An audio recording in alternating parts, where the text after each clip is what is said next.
Hi, and welcome to Experiential Realism.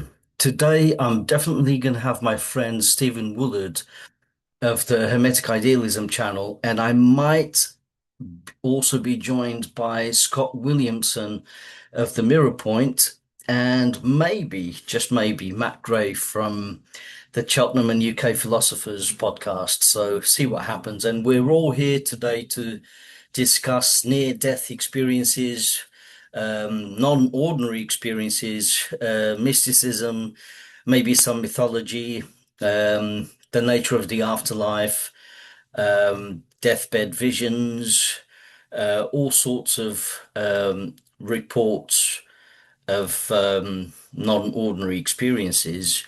And we will also be touching upon metaphysics, you know, what type of metaphysics is more tenable, more viable, and we'll see. We'll see where the conversation leads. It's going to be a little bit informal today, um, but hopefully it will be fun. So see what happens.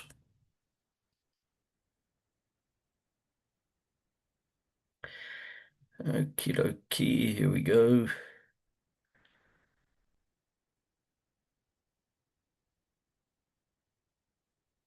Right. Feel free to record. Yeah, man. Yeah, welcome, Stephen. Okay. Stephen of the Hermetic Idealism channel. Thank And, you. and Experiential realism.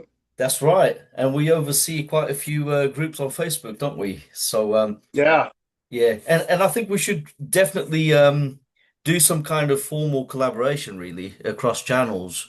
I think there's something that you can do on YouTube Studio to make so if you appear on Experiential Realism, you can have that yeah. video on your channel, and then there'll be like an option to like both channels and to join both channels basically.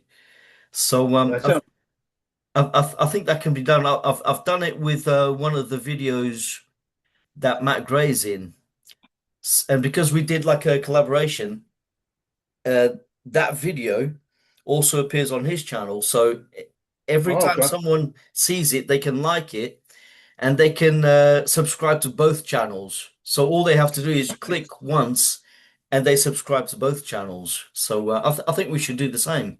So, No, that sounds like a good idea. Yeah. yeah, definitely. Well, So, just a shout out. We've got the Hermetic Order of 21st Century Idealists for people yeah, out there if they want to come join on Facebook. But then we have also Experiential Realism, the group that's a on good reminder. Yeah. Facebook, and also Advanced Non-Duality, Yeah, Integration West. yeah. We And have we've got the other channels for Hoffman, Donald Hoffman, and We've got Donald Bernardo Hoff Castro. fans of Donald Hoffman. Yeah, We've got advanced fans of Bernardo Castro, which is like speaking to the model and like a more advanced understanding of Castro. What else do we have? We've got um, not even that, yeah, we've got quite a few now. but Do we do call you it the also do the metaphysical Gnostic, mafia. the Gnostic channel? Is that also yours? No, no, Oh no, there's it's a someone big else. channel. I'm active there because it is sort of a gathering of mystics. I mean, it's got over 200,000 members. It's one of the bigger groups Yeah, within the that's mystical brilliant. genre. So I've been quite active there because it seems like a bit of a like a Hogwarts of sorts, online where all the Yeah, various different kinds of mystics come in together, and then atheists and people come in and try to argue with yeah. us, and It's a great they get community. Yeah, swatted off definitely. like flies, and it's entertaining. Yeah, yeah, no, absolutely. Absolutely. Yeah, I was hoping that Scott would join us today because he used to work for IANS, the institute that studies near-death experiences and because it's Maybe he will come in. Yeah. yeah, maybe because it would be great to have his input. I mean, I've also been looking into you know about this into NDE research. I've looked at the big names, Jeffrey Long, he's got the biggest NDE study on the planet. There's also Bruce Mhm. Grayson, and he's a proper skeptic. He's not dismissive. So he's most people who study NDEs. they begin to realize there's something to the notion of an afterlife, that consciousness Yeah. most likely continues. Someone like Bruce Grayson um, is more skeptical, but also not dismissive. He hasn't fully embraced it's not like a full-blown belief. However, I think if Bruce Grayson was exposed to idealism, he'd probably come round. Because, I see idealism, I don't know about you, but I see metaphysical idealism as undeniable. I see it as Me too. Yeah. something that there's a good word for this. It's necessarily true. It's apodictic. You Y- can't deny it. It couldn't Yeah. be any other way. It's because we can see that consciousness is irreducible and nothing Hmm. can be said to exist without consciousness. So it has to be the foundation of everything that's known to Yeah. exist. And you can't Yeah. have you can't have absolute nothingness as the foundation because nothingness doesn't exist. So that doesn't make sense in itself. When physicists like Lawrence Krauss start saying, "Oh, the universe arose from nothingness," and his own colleagues will say, "Well, what do you mean by nothingness?" And then you'll start talking about quantum fluctuations and potentials, and then Yeah. you're pressed Which to is point something. out that that's It's something. something. That's It's something. something. Yes. Yeah. Whatever. So, I've noticed this. When they say a universe from nothing, and then you go push and say, "Oh, well, tell me about this nothing." What they describe to you will be a something. Or they might say a singularity or an unmanifest with something, yeah, you yeah, know. And then that's right. is that eternal? And whatever it is, it's either eternal or it comes from something else. I think we should go into this. And if it comes from something else, we introduce infinite regression. That's And a which lot is of a people don't problem. go further than that to what Yeah, you're talking about, which is the irreducible ontological primitive. That there's something they're not considering in all of these infinite regressions of this came before this, chicken, egg, and all this business. It's appearing to irreducible conscious awareness yeah, that any kind of conceptual regressions, infinite or otherwise, have the prerequisite of aware experience. So as far we can, and I might want to qualify this because I've had to argue with people lately, including people from our own groups, and that one are that we know mad at me about for quite being so recently. confident about the primacy of consciousness. We have to be, Yeah, let's say, as far as the intellect is concerned, consciousness has to be treated primary. And they go, well, yeah, but you can't know beyond the intellect. Well, I do. We'll get into that later. I have direct experience of yeah, non-local, non-dual awareness, which is beyond the intellect. So yeah, I yeah, actually do. They may not, but I do. So to them it doesn't exist. To me, it does. Beyond the intellect does exist because I know it by direct acquaintance. yeah, But I understand that they don't. But none of that matters. We only need to make the argument from the left hemisphere. That's where I'm going. yeah, yeah, From if we just stick to the left hemisphere, consciousness has got to be treated as primary yeah, for the reasons stated. And it's yeah, it's the irreducible factor that goes into any infinite regress. And I yeah, really think this is something we have to talk about before then going further into near death experience and all the ranges of things that can appear to fundamental awareness in what is described as the afterlife. This sort of sets the mark for yeah, then inquiry yeah, into out of body, into near death. This is the way I see it. yeah, yeah. Because sometimes when you start talking about near-death experiences to the uninitiated, the neophytes, um, Yes. they think it's too much. They think it's religious. They think it's just fantasy, that there's no no possible reasoning that could go behind it. Yeah. And they find it very hard to wrap their heads around the notion that even locality is a conscious experience, or even time Yes. is a Yes. type of experience. They can't wrap their heads around. They think that those things are objective things. They have some kind of objective existence outside of themselves, and when I Yeah, say outside of themselves, yeah, I say outside of consciousness.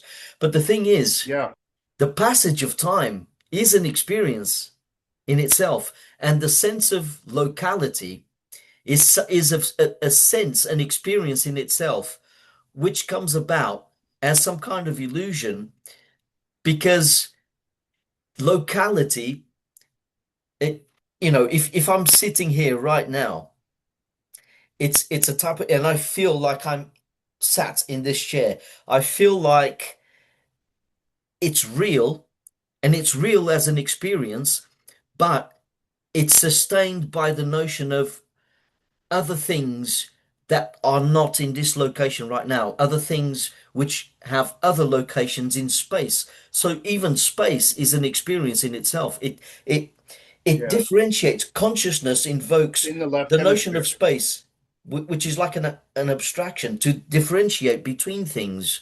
So things have their own local space, but Yeah. really, there's no As such a thing. perception. Yeah. It's a Yeah. perception. It's It's a just perception. perceptual. And people might say, That's a "Oh, surface perception. that's right, that's right," It's on and the surface. Below that, it's not, it doesn't exist anymore. Like when we go into the direct experience, that's there right. is no space, there is no objects, it's just some wholeness, you know, that without separation. This is what I enjoy about the Eastern traditions, like Yeah, where it's it's one, not two. After my direct experience, I was introduced to these, Vedanta traditions, and I understood it right away. I was like, that's it. They're talking about it. Okay, great. Because I didn't know what it was. Oh, other people have experienced the same, and they have names for it.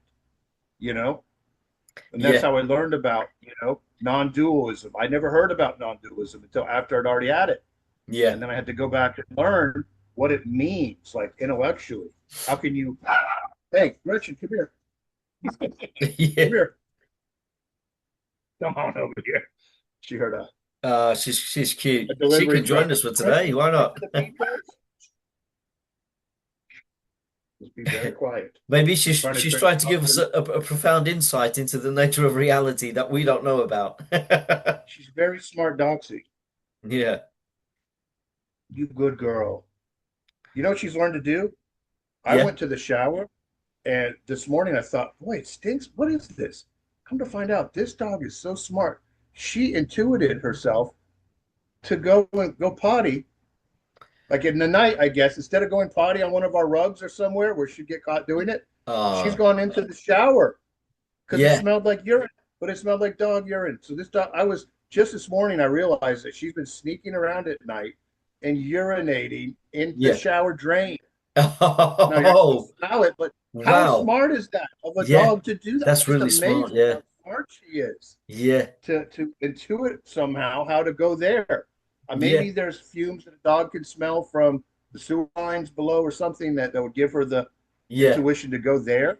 yeah. But I thought, well, hey, of all the places that she could go potty, She went there. Yeah, she's picked the best yeah, one, yeah. go in there, wash it out, bleach and stuff. But It's almost I like just realized she's that trying this to be morning. appropriate.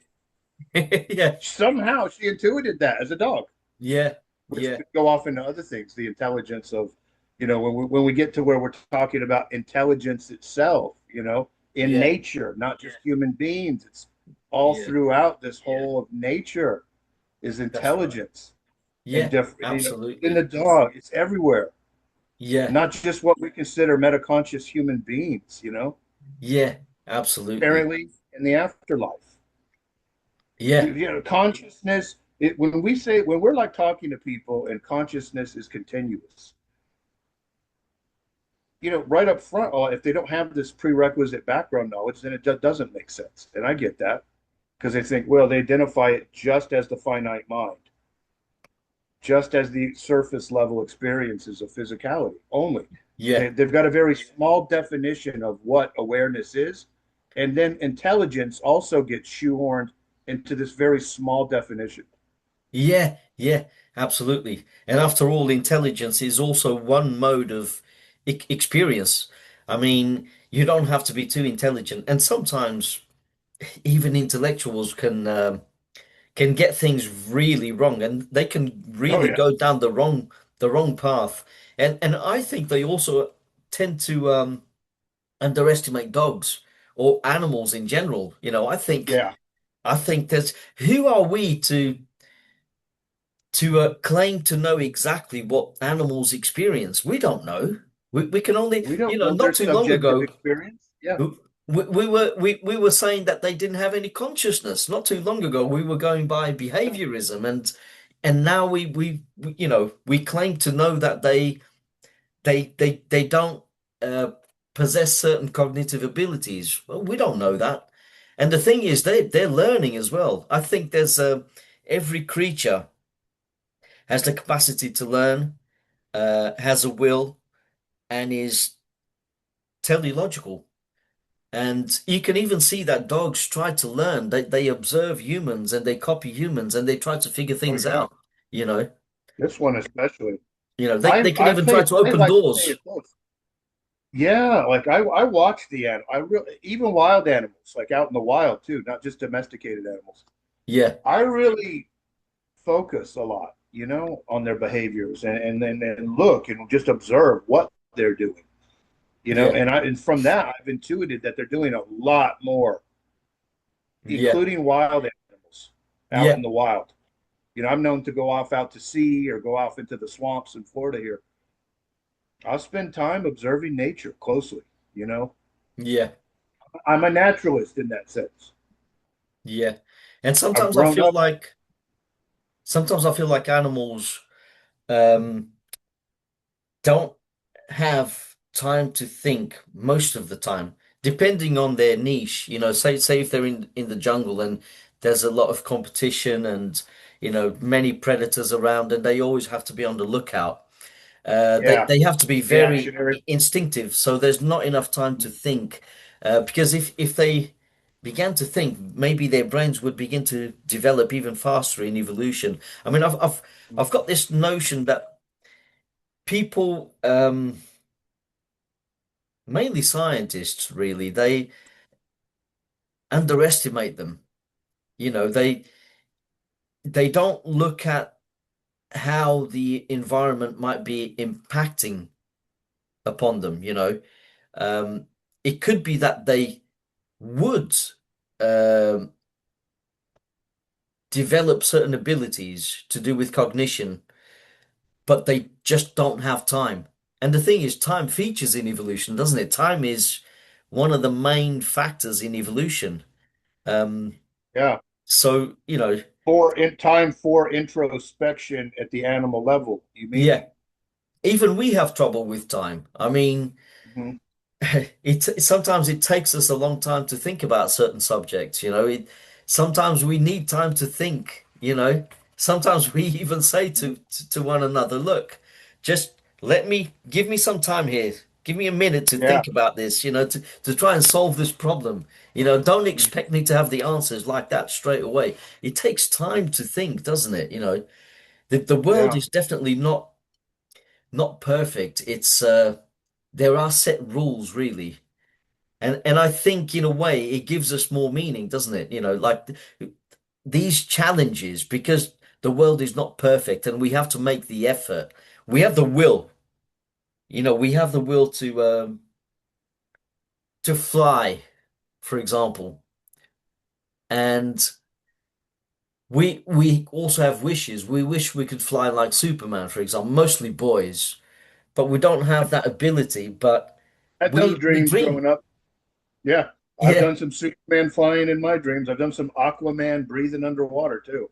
yeah, yeah, I'll be yeah, in a dream and I'll be like, I remember having this one dream where I'm like on the seafloor and I'm looking up, like let's say a pier, and yeah, the guys are surfing up there, and I see the surfers and people fishing, and I'm down there, but I can breathe, and I realize at some point, how am I breathing down here? ah, Because I'm standing on, and then at some point, of course, I've been breathing this whole time, yeah, and I'm like, how am I doing this? And then this can trigger a lucid dream, yeah, because at yeah, some point I realize, oh, okay, now I'm lucid to the fact that I'm dreaming, but then the dream doesn't necessarily end, and then you yeah. kind of That's continue right. on. breathing underwater and going about your business. So, I mean, I know we're going to segue into lucid dream as well. Yeah, yeah, no, definitely. I mean, how's your practice? Have you had more, a lot of luck with lucid dreaming and I prolonging of haven't your been dreams? purposely trying it like as a recent, most of the time I've done it, it's just been whenever it happens on its own. Like I haven't been Yeah. like purposely doing it. Yeah, sometimes you have But like a through life, I've eureka. had it. Yeah. Eureka moments and aha moments. Sometimes you're just going about your business in the dream world and suddenly you spot some anomaly or, like realizing And that I you're realized it's a breathing. dream. Yeah, Yeah. you're breathing underwater and suddenly it's like, oh, Yeah. aha, I How must am be I doing dreaming. this? Yeah, yeah, But then the dream doesn't necessarily end, and like you carry on in the yeah, dream, breathing the water or what, or flying through the air like Superman or whatever. yeah. I at the And when we're start of my talking about practice, awareness, yeah, I used to have premature awakenings. awareness is doing this. Yeah, awareness is doing this. You just have to relax, kind of like relax into it, don't you? If you want to Hmm. prolong the dream, you just have to go with it. Like you can steer it, but sort of like go with the flow. Because if Yeah. you start panicking, if you start to hesitate, It'll, then it'll you pull increase out the chances of waking up prematurely. Yeah. and then pulling out because I've done that too. I remember having this really primal dream where I would be like some let's say a bad guy or an animal, something's chasing me, Yeah. and I go from running on two legs to running with my hands and feet really fast, like a cheetah, and like getting away from something behind me. And Wow. then I wake up. I haven't had this in years, but I mean, it's a dream that stands out from when I was younger. And I thought, man, how primal was that? It was like, is that like some kind of something here in the mind left over from evolution from when we were Yeah, on four yeah, legs? I wondered where did this come from in the dream? yeah, yeah, Why four legs? Why yeah, primal? Why running like a cheetah? And I think, it yeah. could have evolutionary meaning behind it. That's right. Yeah, yeah. Almost like It occurred to me. a memory. Yeah, like a genetic memory from an evolutionary past Yeah. So when it's we were it's like it's possible. See, I've got this picture in my head now, right? Based on what you've just said. So right now, as human beings, we are mostly focused on the present and we are having a conversation right now. So the attention is right here because, it's what seems to matter at present. But then we have all these other um, memories of the past. So there's the immediate memory, let's say, I'm that. not going to use technical jargon, but there's the immediate memory to do with our lives as human beings. But then there's this other memory, which is more expansive, but is mostly unconscious to us. But we can access that through lucid dreaming, and hence Mhm. your experience of being kind of like an animal running away, or Yeah, like a beast, and all that yeah, information because we are consciousness, right? So it would be like a, a monistic idealism. It's one consciousness. And this consciousness has access to all the information that it has experienced throughout time on this planet. yeah. Never mind the rest of the universe and other planets and stars out Mhm. there. Just only this planet and the history of this planet. All of us could have access, like a reservoir of memories, a bit like the Akashic records. You know, Yeah. it's But mostly unconscious to us. Yeah, uh, G in the a Gaia, Gaia context, the Gaia memory, yeah, which of the spans millions of planetary years into network. the past. Yeah, That's interesting. yeah, and it's all within you right now, and you can access these memories, um, and you could access them uh, by accident through Hmm. altered states of consciousness, like lucid dreaming, for example. Hmm. And then you can surprise yourself, and then you have that intuition. Where's that come from? It could be something to do with evolution. So even though Hmm. we're using the immediate information that we require to survive right now as a human being, there could be other information that we don't require immediately. It's not urgent, but we can Hmm. still access it because it's a porous barrier. Yeah, Dissociation. Yeah, yeah. a porous, A por um, dissociated perceptual boundary. Yeah, yeah. So we're like dissociated alters from the Hmm. mind at large, and there's all these other levels that we can access, which But the which are which are more dissociation collective. is, it's not like rigid, it's not fixed, it's just, it's perceptual, and that can erode and become porous. I really feel like when I went into the direct experience, Yeah, now that we have this language to describe it, that's what I feel like what happened. If I were to say that the dissociated perceptual boundary, it felt like melting, like something was like melting away, which was, I think, the ego dissolution. yeah, But what if we were going to try to put a technical look at this, or a conceptual look at this, a perceptual boundary that's not fundamental, that can be porous, became more porous, gave me an insight into the whole, and then closed back up again, yeah. because it That's seemed right. brief. Time. I don't know how time factors in. It really doesn't, but it didn't seem like I was out a long time. It seemed like Right, I lost that the finite minded perspective briefly, and then came back again. right. But that's enough. That's enough to know that there's a different perspective that exists. Was this the incident where Objective you nearly perspective. drowned? When you went Well, surfing? that was a little different. I that I don't I I'm lost on time on that too. I just mean the direct experience where I was going to bed and had a direct experience. Oh, right. Yeah, yeah, Years later, yeah, like I had a void. I went, when I was on the seafloor, I was struggling out of natural panic for yeah. oxygen. I remember trying to push off the I can sand. imagine. I Yeah, was I was held down on a sandbar, and I was like trying to push and get up, and I didn't make it. And yeah. after, That's there's a stage terrifying. where you think you're going to make it, and then you don't, and then seconds are going by, and you're realizing I'm not going to make it, and then it's more peaceful after that. The Yeah, panic stops, and you just sort of surrender to the fact that you're not going to get to the air, yeah, to the oxygen, and then everything starts to just sort of like go back into like a void, I guess. yeah, And then I come back to, for me, that was like a dreamless sleep, I guess. The time between giving up and then waking up with my eyes in the salt water, looking down, yeah, because I was just kind of up at the top like this, looking down. I still had a board leashed, so I was able to, cough and gather the board back, get on my belly, and let the waves push me to shore, and yeah. then throw up and cough more water on the beach. Wow. And I decided I wasn't going to let it scare me out of the ocean. I was determined. I just made a pact with myself. This is not going to stop me from Well doing done, what man. Well you done. you know. So it made me face death head on, and then after that, I wasn't so afraid of death. And I've done dangerous things, After that, that was a teenager. I was in sophomore in high school when that happened. Wow. I Yeah, went on to face off a lot of things that would scare a lot of people, but I just sort of like, well, I've been there before. What the heck?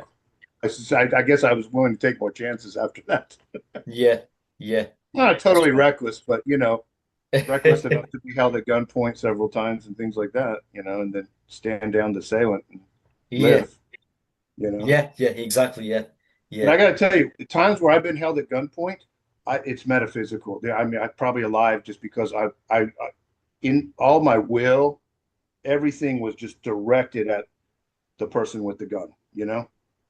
I can Everything I imagine. had was just That must be focused on gripping. Yeah. So the person proper, with the proper gun, and I focused wasn't attention. scared. Yeah. The fact that I wasn't scared, I think, scared them. Right. Every So time they somebody must have put a been gun taken on me, aback. they Yeah. put the gun down. They put it down. Yeah. It's happened 3 or 4 times so far. Wow. When I was younger, over road rage and a couple other things, beach fighting and road rage and things that happen in Florida, Florida man stuff. Yeah. Everybody's got guns. We're in a state where Welcome to America. most people are armed here. So when Yeah. if things go ugly, there's a good chance the guns are coming out. Right. I see. But I've chosen never to carry a We weapon. tend to have a problem with knife crime over here. You do? Yeah, Not so because of the much gun with guns, problem. yeah. But yeah, yeah. But then again, we don't have the massacres that you guys have because I suppose you can't Yeah. really carry out a massacre with a gun, with a knife, I should say, yeah. But with a gun, you can get a lot more people, you know. Yeah.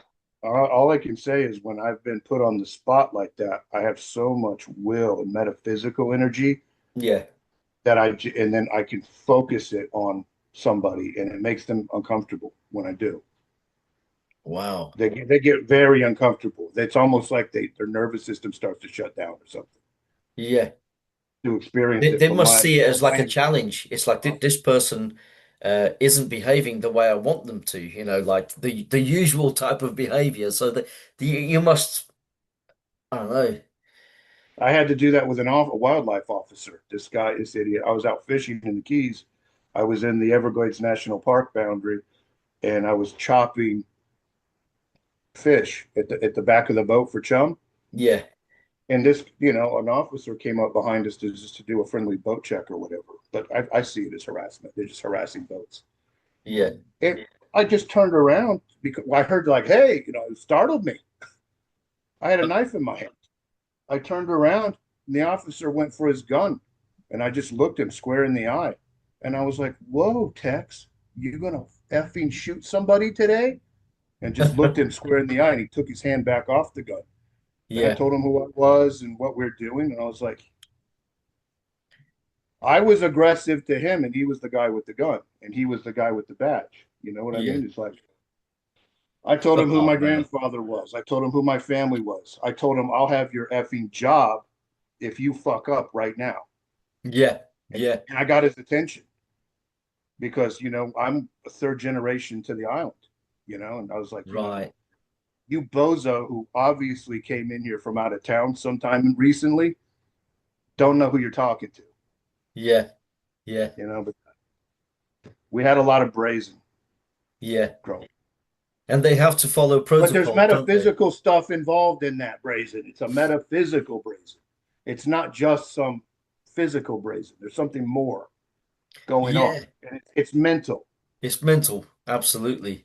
Yeah. So I've survived a lot of sketchy situations because of mind and metaphysics and being Absolutely. very focused and direct, even if it is like hand-to-hand combat. Yeah.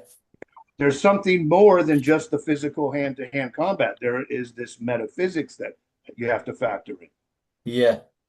where It, you can defeat people that are way bigger than you. You can defeat people that are armed and you're not. There's things that can really happen yeah. when you have that kind of metaphysical focus, Yeah. you Yeah. know? And the So, I mean, bigger the I've learned that challenge, the from my more own you have to psych experience. yourself up really in order to Yeah. face it really. It's mental. It's definitely mental. It pissed me off when I saw that wildlife officer reach for the gun. I was angry like a bull. Yeah. The audacity for you to come up behind me like that and then reach for a gun Yeah. while I'm surprising me, while I'm chopping chum on the back of a boat, the audacity of that had me Yeah. so enraged. Yeah. And he backed off. There were no tickets given or citations or anything else. They knew my grandfather, man. When there was no law down there in my great grandfather's generation much, or Yeah. my grandfather's generation. There wasn't Yeah. until like the 80s or 90s, Yeah. So these people, they're all newcomers to the locals there. And I wasn't going to tolerate any of this crap from outsiders coming in acting like they run the place when they don't. Yeah. Badger up. That was my That's attitude. right. Have you fired? How's that? Because my grandfather, they wouldn't harass his boat. They knew his boat, but they didn't know me and my brothers and my cousins when we were out there. We call it Right. the back country when you're away from civilization. You're out in the islands. Wow. And you see Uh, these movies like Blow. yeah. Yeah. That's where they were dropping all those bales of cocaine and marijuana back in the late Wow. 70s. So it was a dangerous place. It was like the Wild West down there in the Keys. Wow. That's a great movie. That's Sometimes we'd be out Johnny to Depp, sea. isn't it? Yeah. Yeah, like we'd be out to sea. We'd see drugs floating, and obviously there's transmitters in there. And if you're at the wrong place at the wrong time, you could get shot up by people coming to get these square groups. I mean, Wow. so I grew up in that, to the Yeah. late 70s, early 80s. We were cautious about you could run into drug dealers out here. There was piracy. There was all kinds of crap. Yeah. I can imagine, man. But what I'm alive still because of I would attribute it to metaphysical circumstances Yeah. Yeah. that got me through situations that might have gone otherwise. Yeah. The power of mind. And you've survived, and now you're older and wiser. Yeah. And it's the Yeah. power of mind. Yeah. I was Absolutely. reckless before I had a family. When I was a young man, I was too reckless. A lot of young men are. Right. I felt What? like I don't care. Who cares? I don't have a wife. I don't have kids. Whatever I did, I took chances that I probably shouldn't have taken. Now Yeah. I'm a grandpa. So just to let everybody know, Yeah. grandpa's not being reckless like that. You're You know? mellow now. Yeah. But grandpa was reckless once upon a time. Yeah. Yeah. When you And were if everybody's reckless, life depends on it, I'll be reckless right now, if it's yeah. to save the family or save others, Yeah, no, absolutely. Absolutely. in the I defense of believe, the innocent. yeah, if you're going to protect your family from danger, I think, especially if you're going to face some villains out there, you have to unleash your inner beast, really, isn't it? Every hero needs to be a monster, really. Needs to tame that monster inside. We all have it inside of us. Um, Hmm. but you can use that energy wisely, isn't it? And It's it's almost like mental. integrating the shadow, isn't it? Like, Yes. because Yeah, you recognize using the shadow for good. towards the protection of the innocent, let's say. That's right. That's Yeah. right. Yeah. Like Beauty and the Beast, isn't it? She falls in love with the beast, and she kind of tames him, doesn't she? It's Yeah. really profound, that story. And Yeah, it's a the good beast metaphor. is so aggressive with the men that come for him, Hmm. but she tames him. And then in the She's end, the feminine principle yeah, yeah, that's right. Yeah, in the yeah, metaphor. definitely He's is, isn't it? the masculine, the feminine principle of the right hemisphere and intuitive Yeah, mind, and then the beast is the left hemisphere, the physical. yeah, the physical, yeah, And I see the lesson there. Just even you saying that, the lesson's obvious to me. We can cite a recent horror movie too. I don't know if you've seen it. Same principle. yeah. There's there's these people from Norway that look Amish but are not. You know this movie that immigrate to America, and they're Oh, yeah, yeah, yeah, detained yeah, yeah, yeah. down in a well. But the only Yeah. thing that can contain the demon is a feminine body for the Right, same. right, yeah, yeah, If this thing gets into a male, it'll kill everybody until there's only one person left. yeah, So yeah, they've detained this thing and then come across to America, got away from their village, got it away from their village in somewhere in Scandinavia, yeah, and have been acting like they're Amish when they're not, and then just keeping this demon detained underground. yeah. And then the They damn just thing had to gets out. look. And Yeah, when it gets out, it kills everybody down yeah, to the last male, and then takes off in the movie. They leave the movie off with him just wandering off into America to wreak havoc. right, yeah, yeah, yeah. There's a lot of lessons and metaphors in that movie too, because a lot of have you noticed how a lot of horror movies have that premise where what's that other movie? It very much wants a male body. The demons are wanting to be in the male body because Yeah, they can cause the most havoc that way. yeah, yeah, And also there's a survival of the fittest thing. It'll kill everybody, and then it'll wind up in whatever the most fittest body yeah, is yeah, through this. That's what the demon did in this movie. So I'm like paying attention to the lessons there that are yeah, yeah. subliminal under all this. And It's deep, yeah. it's the alpha principle. It's that alpha principle of figuring out what's the fittest and then landing there and then going and causing havoc in that. Yeah, yeah, That that's lesson right. to be taken from the movie plot. Yeah, This is and what the antidote to this is the feminine principle. that balances out that unruly masculine energy. Yeah, absolutely. That's the Yeah. lesson I take from those kind of metaphors. Yeah, same here. Same here. I mean, We all have to do it in our own. Men and women have to do it. Women that are out of control, it's because of some active principle, masculine principle going on inside of them, and their feminine principle is the only thing that can antidote it and bring a balance to the force inside your own mind, yeah. Yeah, no, in your definitely. personal mind. There has to be a balance in the force in everybody's individual mind, male, female, trans, whatever they may be.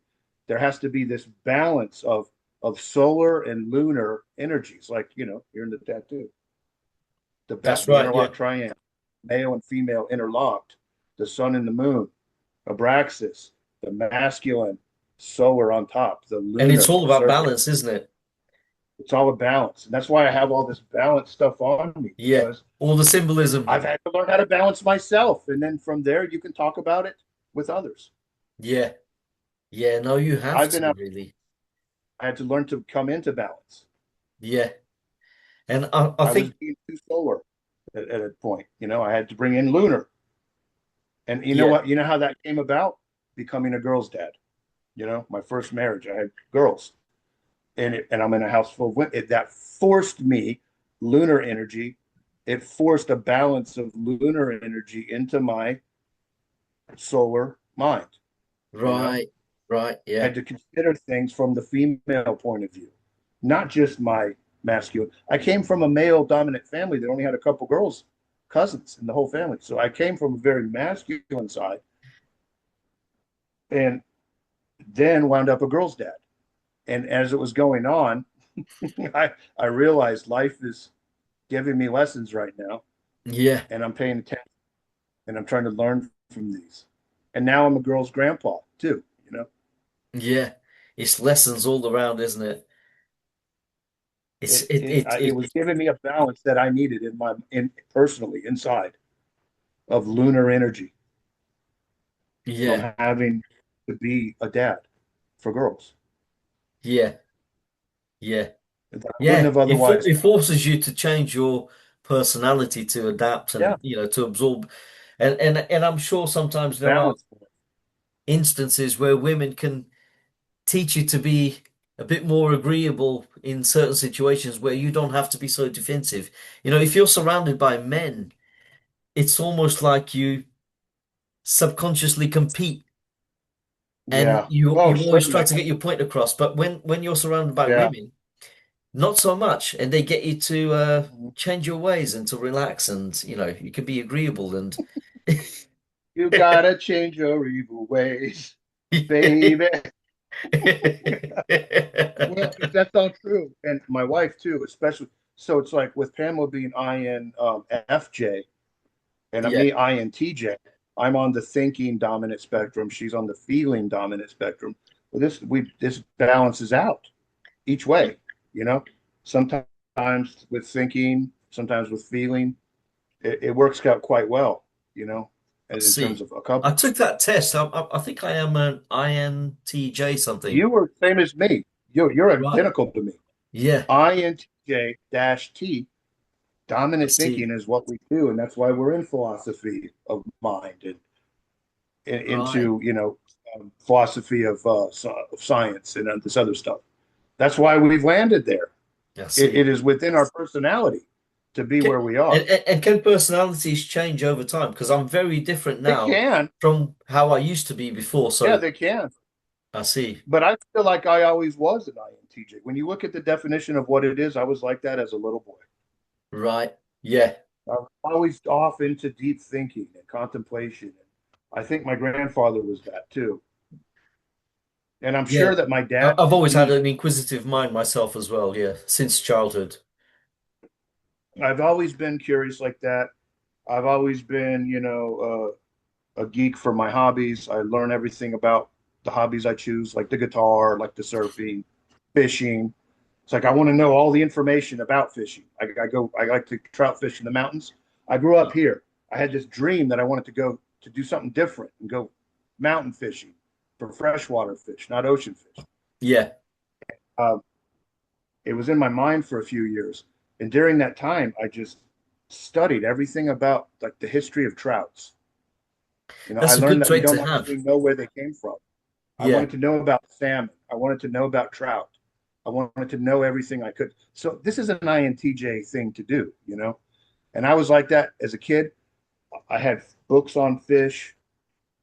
We're both artists. I would sit down and I would sketch Yeah. fish prints of Yeah. groupers and snappers and mahi and all this kind of Guy Harvey kind of stuff. Yeah. I Yeah. was interested in that since I was old enough to hold a pencil and try to draw. Yeah. It's So like we're high on diligence and, conscientiousness. We want to, when we do something, we want to do it really well, and we like to know everything there is to know about the thing yeah, that we're focusing on. yeah, Yeah. that's within this personality. Yeah. Surfing. I mean, a lot of people go out there and they're like, yeah, dude, mindless to everything that's going on. Like they don't know when they don't know the tide chart. They don't know, like all the specifics of what's going on. I'm just here to show up against some waves, dude. Yeah. Me, I'm sitting out there. I'm thinking about how many seconds there are in between sets, what sort of energy is producing the waves that I'm surfing, the tide chart for the day, Right. when the best time. I'll sit in the ocean for 6 hours straight, waiting for the tides to be of a favorable condition. Like I'll know Yeah. it's unfavorable now. I'm not getting out. I'm just going to keep an eye on it, and I'm going to go ahead and put in a full 6 hours. Or Yeah. like type of thing. Get through the mid tide, get to the incoming tide if that's what's good there.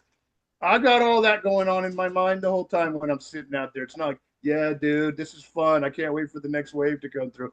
I'm analyzing the crap out of everything. I'm Yeah. watching the wind. I'm watching to see if the winds are changing. I'm looking at the clouds. This is what's going on all the time. I see. And no wonder, I mean, I'm I've been always in accused, introspection. yeah, introspection and paying attention Yeah, to details. And yeah, I can't do otherwise. If I wanted to do otherwise, I couldn't do otherwise. I'd yeah, fail. yeah. And So it's hard to take credit this for type it. of being makes us di kind of different from most people, really. If we're Oh not yeah, if we're 3% of the not accused of population. being, yeah, if we're not being geeks, we're accused of being something else like OCD or you know, Yeah, yeah, and that's true though. yeah, It's true though. It or may not be perfect. clinical. You're a perfectionist. It's like no, Yeah, I that just that's want to, part of it. yeah, yeah, I own up to all that. It's like talking about the shadow and everything. I like to own up to these. I don't want to be like oblivious to who and what you are, what you're doing. If we're being OCD about things or perfection, I own up to that.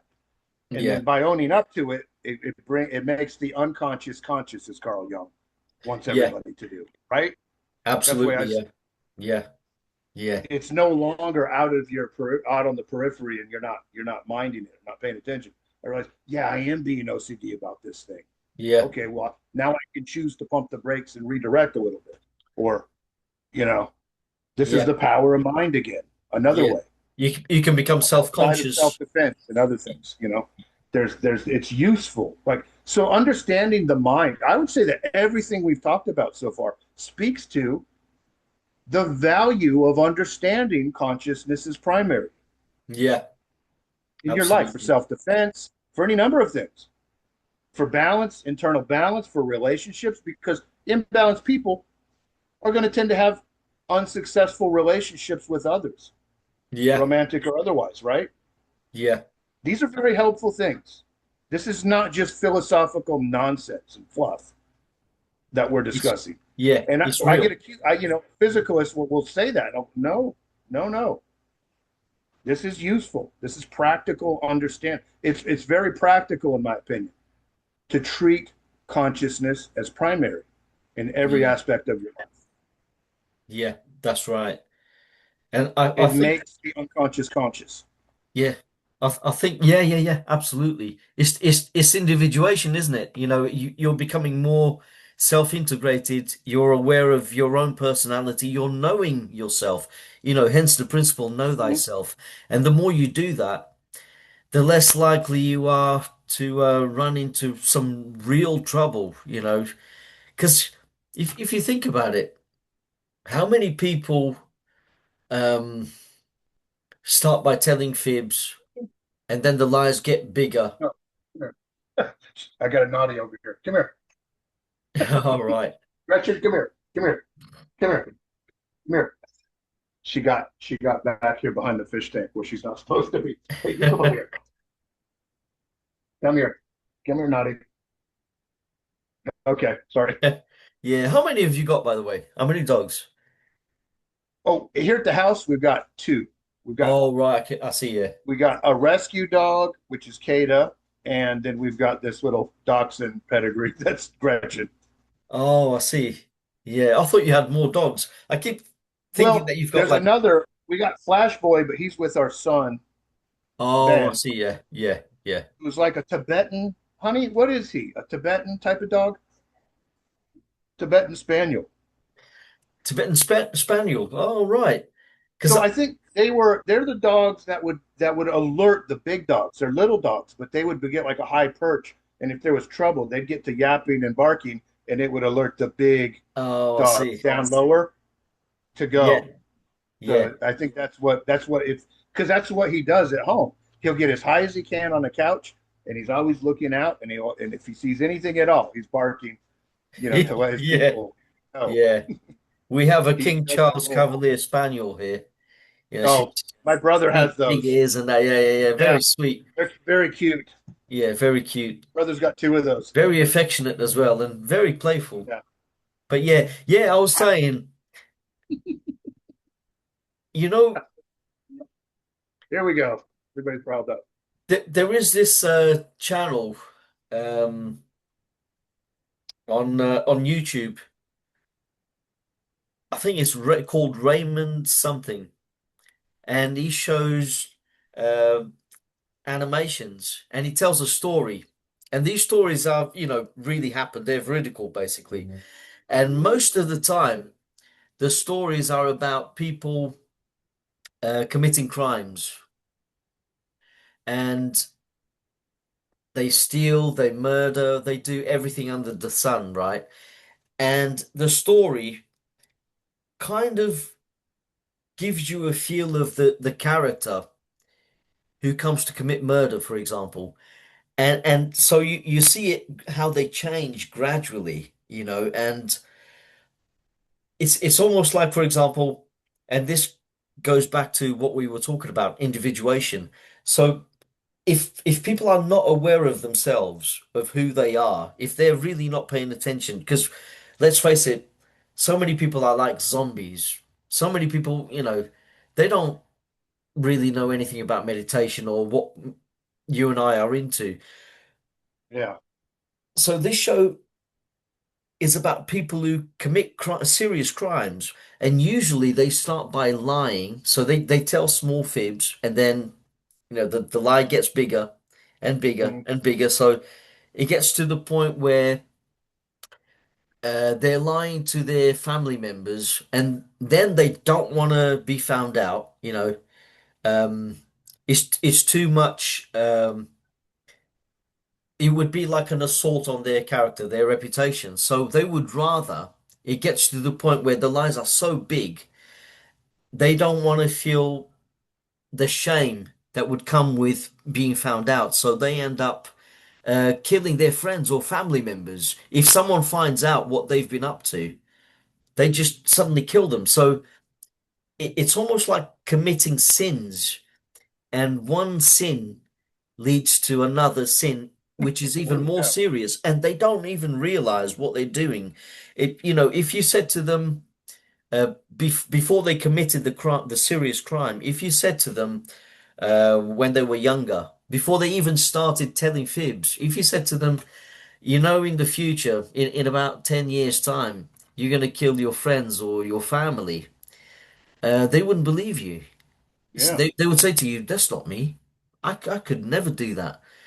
But the steps they take in their lives to get to that point Hmm. must come from them not being aware of who they are.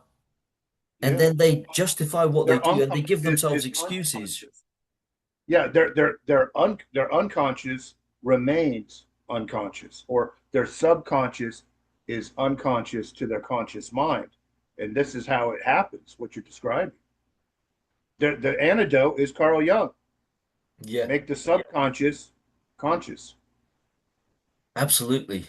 And then they could take over and not simply not become a murdering, Yeah, deviant. Mental absolutely. alchemy. Mental alchemy. Yeah, mental alchemy. And it's I think so many people lack wisdom, especially people in these stories, because if they had wisdom, they would realize, and if they really truly knew their impulses, if the unconscious became Conscious. conscious, they would suddenly think, well, I've got this urge to deviate, to tell a Mm-hmm. lie, but it would be so much better if I told the truth, because if I tell a lie, then I go down a very, Rabbit hole. Yeah. yeah, a rabbit hole. Yeah. And By making the unconscious conscious and then taking control of your own actions. Like it was talking about meditation. Well, a good citation for this is the famous quote, "You are not your thoughts," that we learn through meditation to yeah, stop identifying these murderers, these rapists. It seems to me that they must identify with with their these thinking. bad thoughts and think that they are those thoughts. And Yeah, that leads to becoming the deviant that they become. And that's right. through mental alchemy, this could all be avoided. No one Absolutely. has to go down that path. No one, you're being a slave to thoughts that are not actually you. You're the awareness, primary consciousness. You're the awareness of those thoughts, not the thoughts themselves. And you can make those thoughts go away through your own inward divine nature and divine power, Yeah, is the way I put it. just by This is realizing better that than thoughts church. come I and mean, I go. wish they would have taught us that in church as children, because that's what they should have been teaching us about sin and everything else. That you have the power through mental alchemy to not do these sins. I wish Absolutely. that's the way that church would have been taught. Yeah, That's the way I would teach it now if I were teaching church. yeah.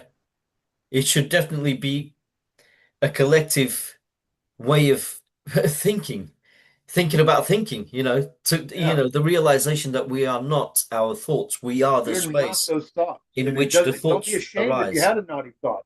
If you had a naughty thought, let it go by. Yeah, Let it go out, and after a while, you won't be having these thoughts anymore. that's right. That's You won't right. have these impure thoughts if you let them float by and don't act on them and don't cradle them and don't coddle them and all Yeah, these other issues. I'm just putting out some free advice out on the internet. yeah, If somebody out there happens to hear this and they are nursing bad thoughts, I want them to know this. yeah, yeah. Because they can You meditate are not on them. your thoughts out there. Absolutely. Yeah, You are more than that. You are the awareness that is all things. yeah, As grand as that sounds, that's what you are. That's what I am. That's what yeah, everybody is. And we can identify with that and not act out badly. yeah. And I mean, that's not to say that thoughts aren't tempting. Sometimes we have these thoughts, and even in meditation, we can lose concentration. We can follow those thoughts, and before we know it, we're lost in, like daydreaming, or even if Mm. at bedtime, if we meditate at bedtime, we can fall asleep and start dreaming. We get lost in dream plots. But the thing is, if we can get to a point where we realize they're just illusions. They come and go. They don't have to have power over us. We Yes, are yes. the sky in which they happen. They're just clouds, just storms that we don't have to follow. As tempting as they may be, because they can be really enticing. Sometimes it's like, oh yeah, I want to be thinking about that. Sometimes it's almost like you have some kind of fantasy in your head, for example, and you can't help. You could, but you feel like you can't help but think about that.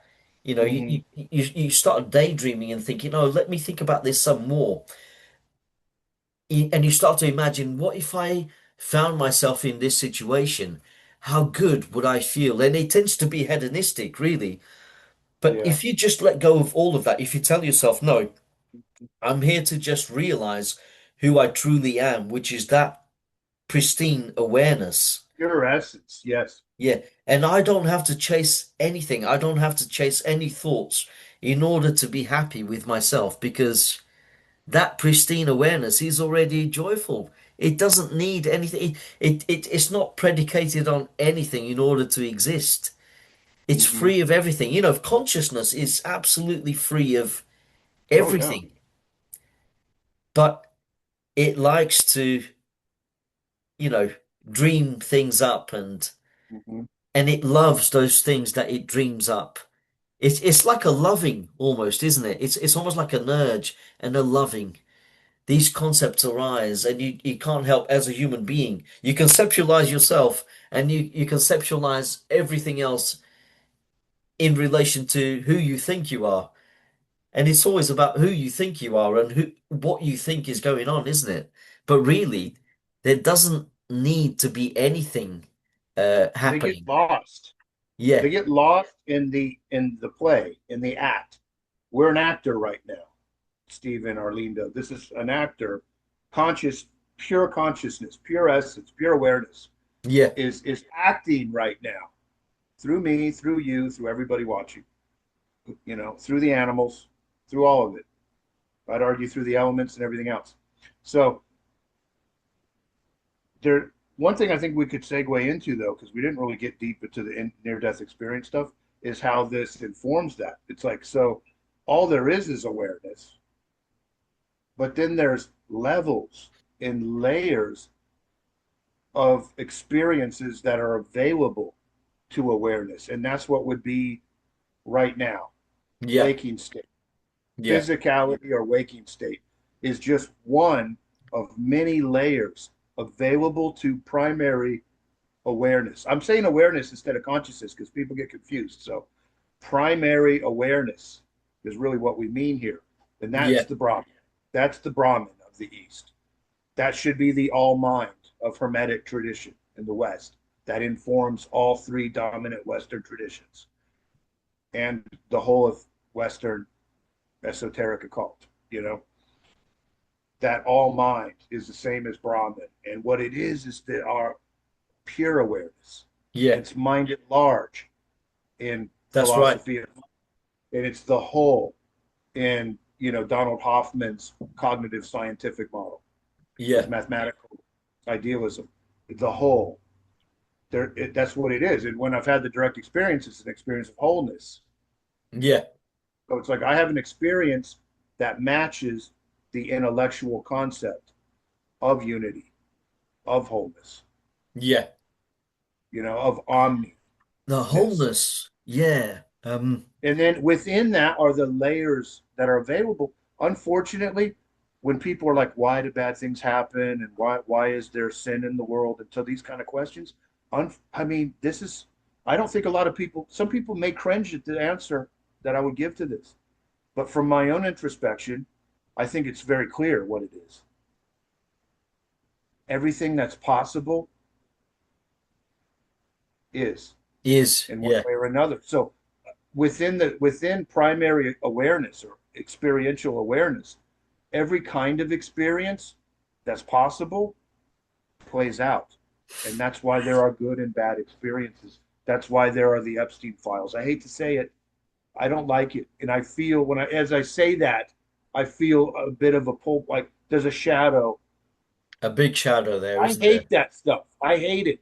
And the fact that I hate it and I can't just be impartial Yeah, shows me that I'm still, I have a shadow in yeah, there because I intellectually I get it, but emotionally I'm not there. I can't just sit back idle to things like the Epstein files, for instance. yeah, Makes yeah, me angry. yeah, But that shows me something. It shows me that it's just an area that I haven't been able to let go of. I mean, if I was able to be totally free of it all, I wouldn't care about any of it. But I do. You know, yeah, yeah. stuff rubs me the wrong way. Injustice, wrongdoing burns me. You have a conscience. Yeah. There's a And I strong mean, sense of I right and know that wrong. I don't have to agree with it or anything, but I mean the burning me part. I can imagine that there are levels of, certain mystics where it doesn't burn them. They don't feel the burn of it. They don't condone it in any way, but it doesn't hurt them inside, That Yeah, when I see these reports, it hurts me inside. yeah, no, When I hear about a bunch of children's bodies being uncovered at some ranch, it hurts me inside.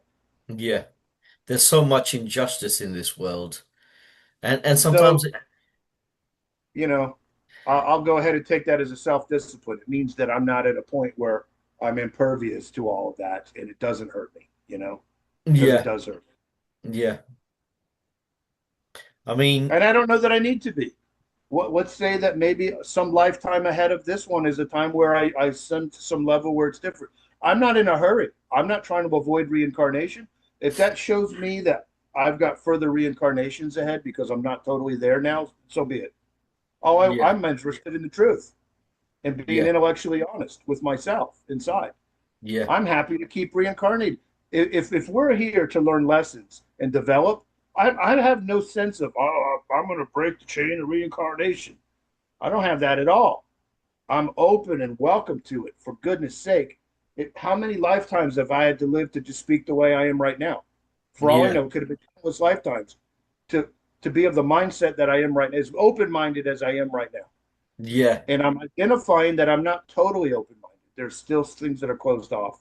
yeah, And that may mean that there's more development ahead and I might have to reincarnate. So be it. yeah. All these So be people that it. have the wrong idea about, Yeah. I see all these posts on Facebook about breaking the cycle of reincarnation and this. And that's Well, very, the fact that you're saying that you're gonna, it means that you're far, it's very far from egoistic. breaking the cycle. You would be Yeah, totally impartial to it if you were. yeah, Guess buckle up and get ready for a lot more lifetimes ahead. Is what I would tell yeah, those people. yeah. I So, even so many think I people are am. chasing enlightenment and nirvana, and they Yeah, don't realize it's an egoistic pursuit, really. Why not just yeah. surrender to the divine?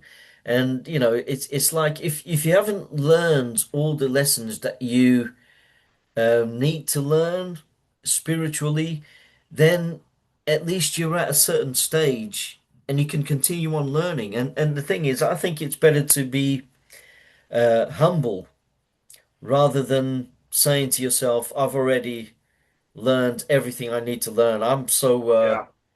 you know, high and mighty spiritually. I'm the dog's bollocks, basically. I've got nothing else. Bollocks. I love that. Is that's a saying? Is that a thing over there in England? Most likely I'm the not, dog's but bollocks. it's the dog's bollocks. But in so many words, that's how they come across, isn't?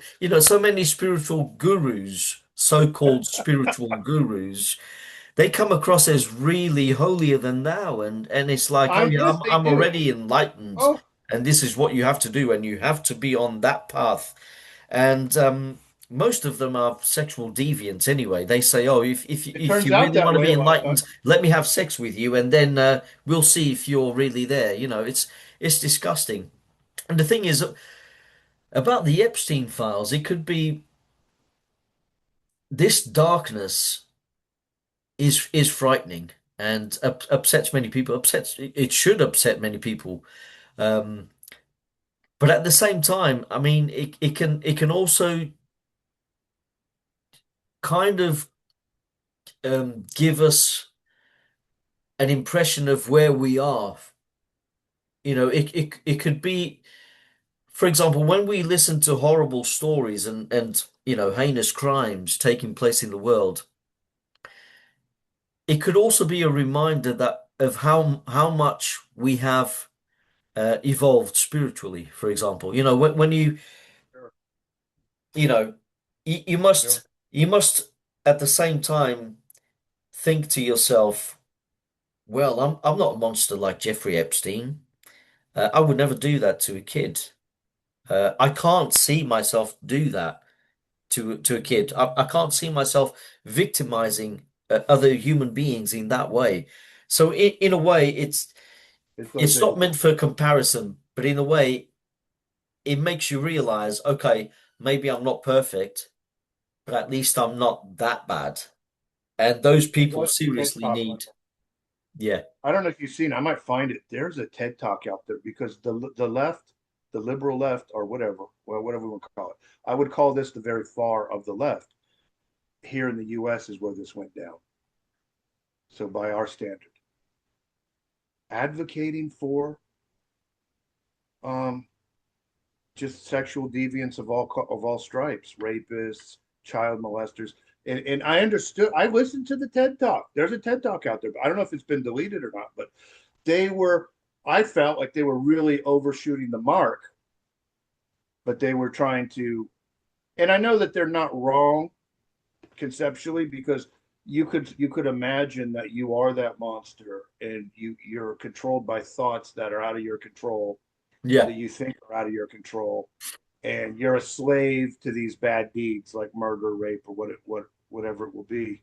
yeah, And, they were. It was like a bleeding heart SJW TED Talk is what it was on steroids. That took it so extreme that they wanted to normalize sexual predators in the way that homosexuality and transgender is normalized. all right, To be like pedophiles, to be blunt, that's pedophilia, what the talk was about. I yeah, listened to it because I listened to any. I'm not. I'll listen to whatever, and I did. I listened to it. I disagreed with it, and I could say why, but yeah, I listened. I feel like I understood the other side. I understood this very extreme SJW or social justice warrior attitude. They were thinking, well, I'm going to advocate for the social justice not only of gay, trans, but also rapists, murderers, child molesters. Well, I mean, to me, that's taking it too far. yeah, I understand everything right up until that point. I'm good with it until all yeah, that transgender, gay, all that. Good with all of that. That has to do with personal choices and people condoning their own, living their own lives. It's not infringing on the lives and rights of others. yeah, that's right. When we cross that line, then Bingo. now where I have the problem is that this is a libertarian kind of problem. You are now infringing on the, let's say, God-given rights of other human beings by being a murderer, by being a sexual deviant, by being a Absolutely. child molester or whatever. No matter how you try to argue this, you're going to fail. You are Yeah, infringing on the dissociated altar of another, and it's yeah, wrong. So, I mean, I'm not so non-dual, you know, yeah, that I'm going to retract from the world. I think we should execute certain people. I think we should do these things right. because if they're incapable of change, why let them live? Yeah. Why let them hurt people? Especially if they're going to Why harm let other members of why society. let men and women get raped by these animals? Take Yeah, them out. yeah, Don't let them sit and rot in a jail forever. Take them out. So I'm very yeah, masculine about that. yeah. Capital Take them out. punishment. And that might Take them be right. an If this is incentive an to interface, stop take them for out the, of the game. Take them out yeah, of the interface. They're no good to themselves, and they're no good to anybody else. That's why some people would say, "Hey, brother Woolard, that's not very enlightened." I I don't care. It's the way I truly feel. And if I yeah, have to reincarnate several more times to where I'm more enlightened than that, then so bloody be it. But I'm going to be true to what I feel in my heart, and that's the way I feel. yeah. And you're Now, justified to feel this that way now, because, yeah, and I'm open to more reincarnation or whatever soul development I if I don't if I'm not turning the other cheek enough right now in my yeah, mindset, then whatever. I don't care. yeah. I'm going to It, live this experience to its end, and then I'm going to take whatever next experience there is. yeah. Open arm. It makes me think of David Bentley Hart's saying, the ideal thought is aimed at truth, the ideal action is aimed at goodness. So, it's good for people like sexual predators, pedophiles to realize their thinking pattern. If they realize what they're thinking about, which is dangerous, just like suicidal ideation. If they realize that they're having thoughts about harming children, abusing kids, um, then they know that's true about themselves, and then they can maybe start to do something about that. So, and if they really can't help themselves and they think, oh, I'm just gonna act on it, and they start to give themselves excuses. Oh, you know, let me just do this to this kid just this once, just this once. I won't get caught. And, eventually this kid will grow up and they'll get over it. They won't remember what I do to them. Yeah, yeah, yeah, just this once. They give themselves excuses to satisfy their urges, right? If they Mhm. carry on doing that, if that's the pattern they're gonna hold on to for the rest of their lives, then take them out. Why make I other know. people That's the way suffer? I see it too. Right. Yeah, I mean, If you're gonna be a I agree with pedophile, that. be a repressed pedophile If they can't because control you'll it, be doing everyone else a favor. Yeah. Yeah, absolutely. Because I those of really us who do are think that people raising have a families don't want responsibility. this Yeah. danger out there. Yeah. The amount growing up in, like, so in my background, growing up in religion and then going to atheism and then spirituality. When I grew up in religion, nearly everybody I know has been molested. Practically everybody, practically every girlfriend I ever had has been molested by either a close friend of the family, somebody from the church, or their family itself. Yeah. Tons, all of it. I can count the number. There's so much of it. Which the It's church common, tried and to cover up. it's not just Catholics, because I come from the Seventh Day Adventist Church, Protestant group, and and then when I meet other people in life from other denominations, like when I served at xchristian.net, I heard a lot of stories from people from all denominations, including Eastern Orthodoxies, that molestation. You don't hear as much about that, but I've heard it from former EOs. Yeah. Just no different than the Catholics, no different than any of that. And we had all kinds of funny business, growing up at church. And it showed me that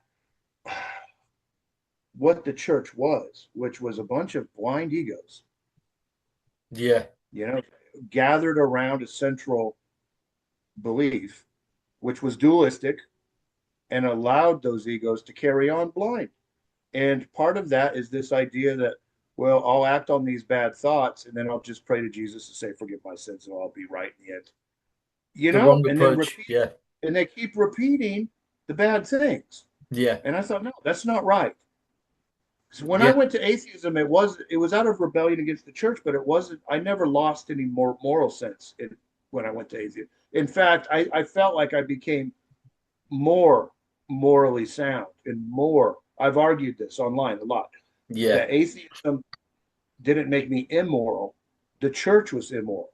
Yeah.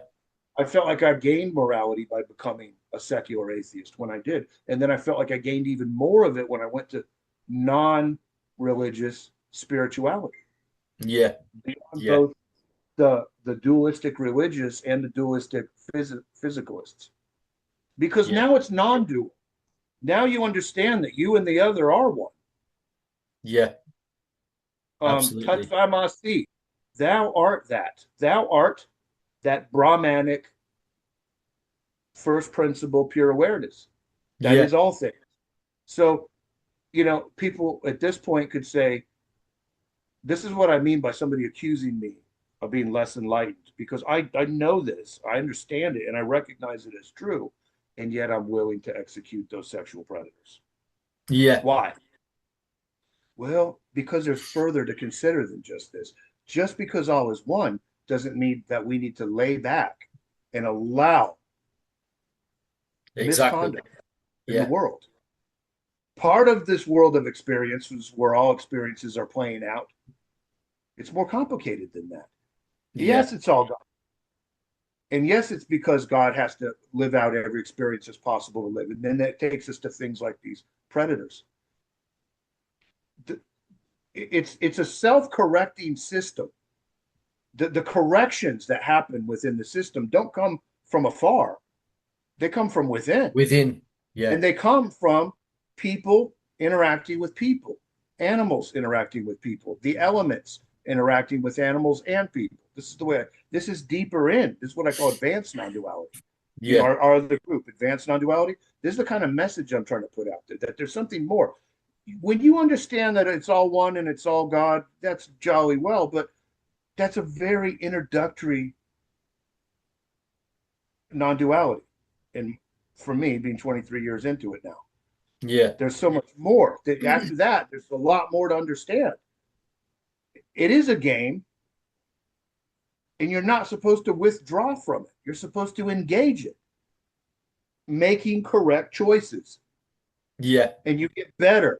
If you're focused on it and you make the unconscious conscious, you get better at landing on correct choices because you know you're being tested. When I'm being tested, I know life is testing me. And I know if I don't pass this test, it's going to repeat again and again until I understand it, like Groundhog Day, Yeah. right? Yeah. In the movie Yeah. where he was devious, but then he realized he started getting moral structure and realizing that the way out of the Groundhog Day was not to continue suicide, dishonestly tricking women into bed, all whatever was going on, Yeah. devious, Just like Ebenezer Scrooge. Yeah. stealing. The way out of it, this cycle of endless loop, was to become morally sound, or at least strive towards that, and become a better person. And then you get out of the Groundhog Day. That's the way I see advanced non-duality. So we're supposed to interact. We're supposed to land on the right choices. But a lot of times that means coming to the defense of yourself, coming to the defense of. I don't believe in. Personally, I'm never going to go and just punch somebody or do anything like that unprovoked Yeah. ever, because I'm past that. Yeah. I don't care if I'm ego mad or if somebody irritated. I'm not gonna lay hands on somebody unprovoked. It would only happen in the defense of myself or others. This is why That's the integration is so unity. important. So many people talk about getting rid But of I will. ego, but I think ego is important and it can be used in a proper way rather than allow ego to rule your life. Yeah. Rather than allow ego to be the manager, you can integrate the ego in a principled way. And there you go, there's individuation. And this is Yeah. probably one of the reasons why Carl Jung used to see Christ as the self, the symbol for the self. So Mm-hmm. you individuate. Christ is the way, the truth, and the life, and you follow that Mm-hmm. principle, and you have a conscience, you know right from wrong. Yeah. You follow that That way. That that way. way of the unconscious becoming conscious Yeah, could be said to be the way, the truth, and the life, and the life. And that eternal way life. you are immune to temptations because you know what's true and you're willing to sacrifice. You're willing to no matter how many things tempt you, even if you feel urges within you, if you know what's right and if you sacrifice that, but then you find a way to integrate what you're feeling and you channel it in positive ways and Mm-hmm. you consider other people, then that's all you need. Then right there, that's the a real um religious message, which has nothing to do with the religious institutions out there and nothing to do with literal interpretations of the Bible, you know. And Not at like all. Moses, and if you want a relationship with the divine and you want to really know who you truly are, then like Moses, you discard your shoes, you discard your identity, and you realize I am Mm-hmm. that I am, you know, and then there's a process and you care about the future as a human being. So I will be what I will be. It will be, yes. Yeah, and you Alate. have faith that everything will be all right as long as you stick to what's right, you know. Let me just say that in Hebrew. Uh, Yod-Heh Vav-Heh, right, Aleph-Heh Yod-Heh. right. I am, I will be. I mean, this is in the scriptures. Yeah, And that's the point that the scriptures are really trying to make. Isn't it terrible that these false churches have undermined the word of God? it is. It really is. This is what I'm Yeah. seeing when you say it. And they've There is the word of undermined it God, to the but it's point been where atheists, undermined. yeah, and they undermined it to the point where atheists attack their The twisted undermined version. narrative. Yeah, yeah, yeah. Yes. You know, and then It's still clear to me. you're left with a cartoonish God that's Yeah. so easy for atheists to pick apart, to completely annihilate. And this is Hmm. why atheists have been winning debates for so long because, Yeah. you know, They're the arguing the pious, wrong argument. yeah, They're arguing they the had the wrong wrong argument. argument. Yeah. And that's why people like Matt Dillahunty don't want to talk about consciousness whatsoever because Yeah. they know if they go down that route, it's like giving an inch to the religious and to the mystics. Yeah. And There's a all, subconscious blockade. There is. I see yeah, it. yeah, They're, I don't know if they're blind to it or not, but they seem blind to it.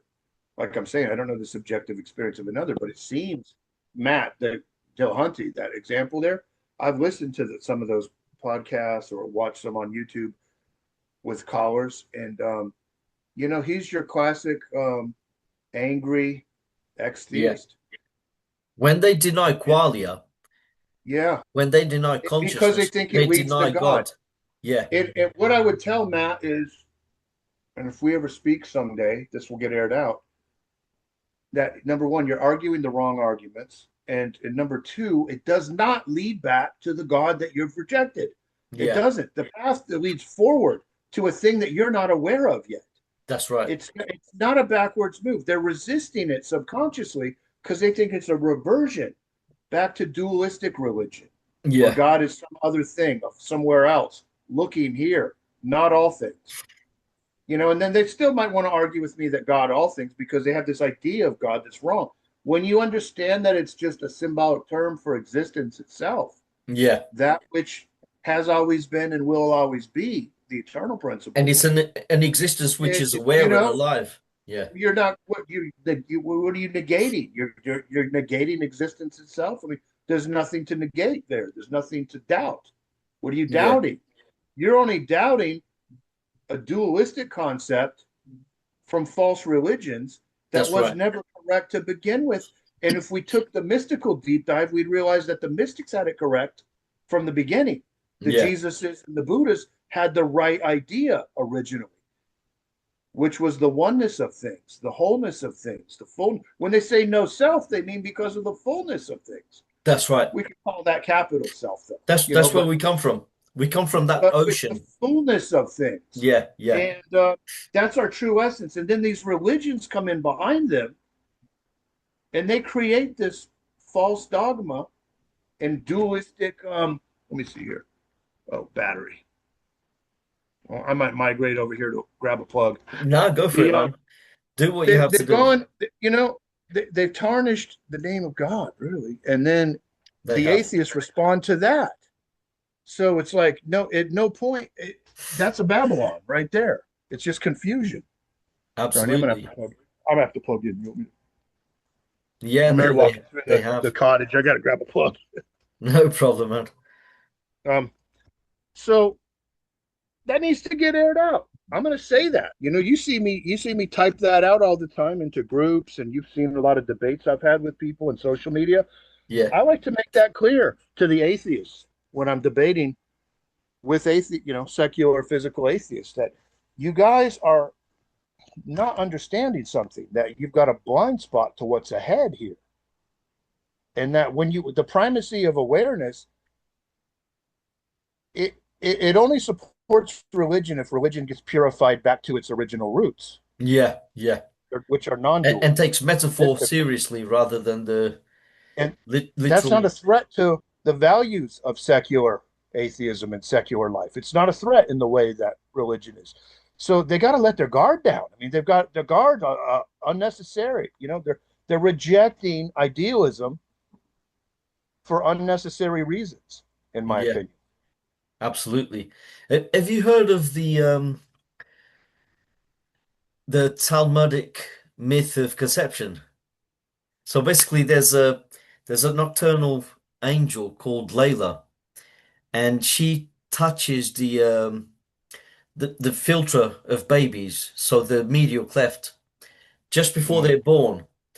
So this is the legend. So she touches the babies there, and it forms the medial uh-huh, cleft, and uh-huh.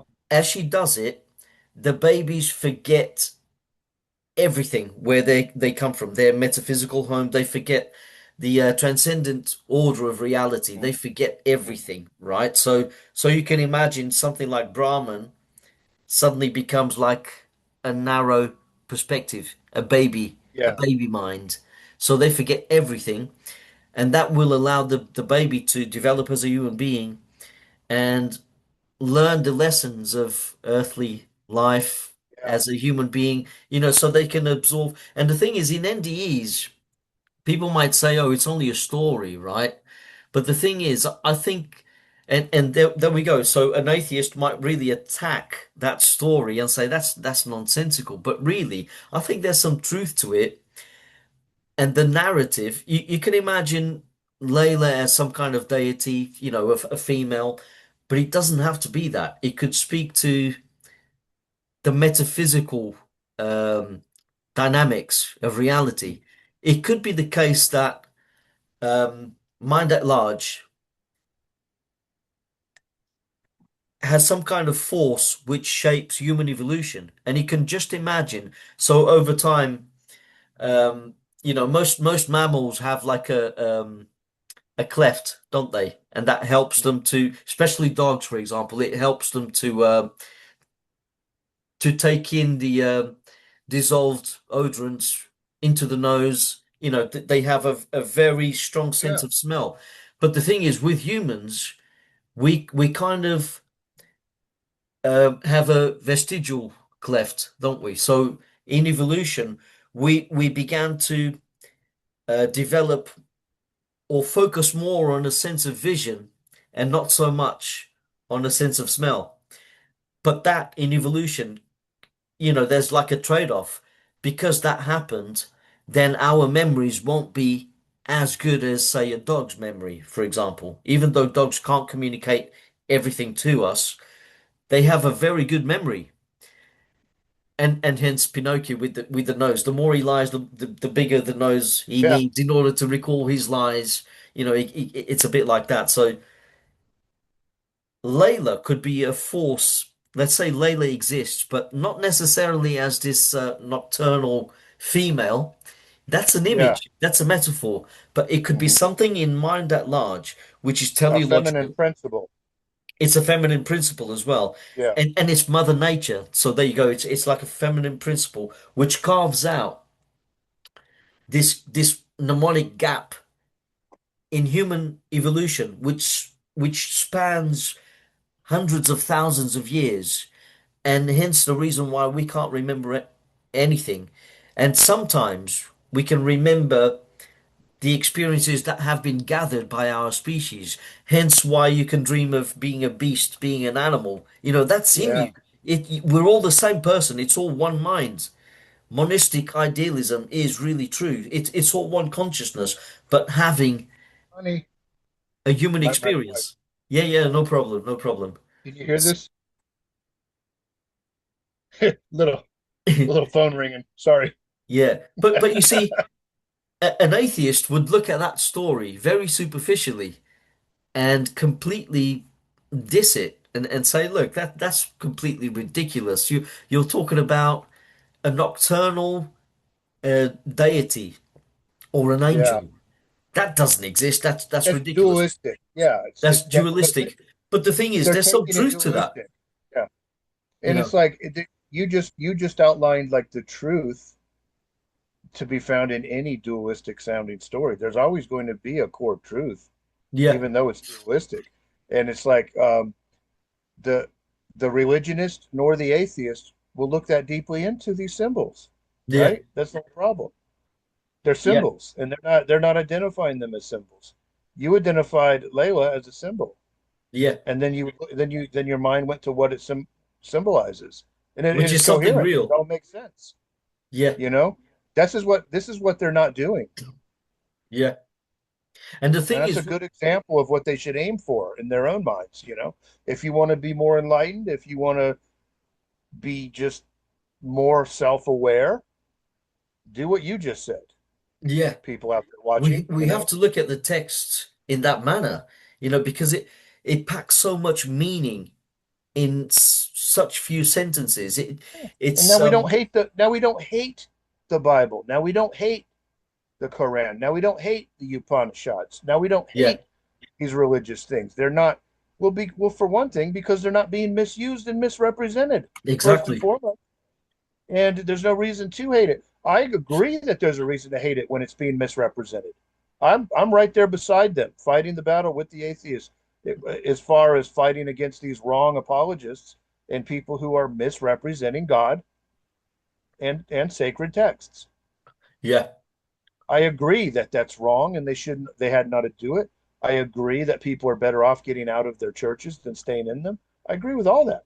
I'll agree with the atheists right up until we find the atheist blind spot. yeah, And then I go beyond that blind spot and now I've either left them behind or they're going to join me moving forward yeah. because I was them. I was them. So I will had the I. same blind spot. I know you did too, and a lot of our Yeah, friends. It's like we all get along so well because we were either fundies or liberal religious, and then we've gone to atheism, and we found its blind spot, and then we went further. And then people may say, "What about the blind spot of idealism?" This was an argument recently. That yeah, has everything must have a blind spot, so too must idealism. And I was like, "Well, then what is it? Is there a blind spot involved in calling consciousness primary?" exactly. Well, according to the AIs, there is no logical blind spot there. You've seen some of the outputs I've put out where I've badgered Meta AI to find me the blind spot involved here. And Can't. he comes up with good reasoning for it. Good reasons, that we've. So have we found truth? Yes, we found. People are shy to say that they found truth. Well, Yeah, we found truth. I'll just, at the minimum, as deeply as the intellect can take the truth or can yeah, understand the truth. Is there more? Sure. But we've pushed the intellect to the brink of where it can no. We've gone to what cannot be doubted. yeah, And what cannot absolutely. be doubted, according to logic, and the AIs confirm this, is has the ontological ground. Yeah, And that's how I just settled the recent yeah. debates. So you can I had to use debate that with New epistemology and Agers. ontology. Yeah, I had to debate that against a New Ager that doesn't get it. I had to debate that against a so-called Eastern non-dualist that didn't get it. I'm not going to name their names, but you know exactly what I'm talking about. yeah, And then I had about four atheists that I had to make the same argument to, just within the last month. yeah. And they were all wrong, all for the wrong reasons. These postmodernists are not going to get around idealism. You can Lost weaponize souls. relativism, and you won't get around our strong, firm footing Yeah, in idealism. And I would argue hermetics because the first principle. As long as the first principle is the first principle, you're golden. yeah, yeah, No, none shall pass. Nobody's going to pass around the first principle that yeah, all is mind and that the universe is mental. Even if it wasn't, the intellect has to treat it that way in yeah, order to have the best conceptual ability. yeah, I can argue that. yeah, To prove me wrong, somebody's going to come up with a better concept. yeah, Then I'm wrong. yeah. Until then, now who's proving what? Postmodernists Who's going to find, prove what? yeah, it's all about power dynamics and obfuscation, and if they want to disagree with you, they'll find a way to twist the meaning of words, and They'll get called it's on. terrible. It's terrible. But we can always Yeah, pin them down. We can yeah, always say, well, you can't deny the existence of consciousness, for example. It's not my truth and your truth. This is one truth that you can't yeah, deny for yourself. Otherwise, you wouldn't be talking to me in the first place. You wouldn't be yeah, perceiving yeah.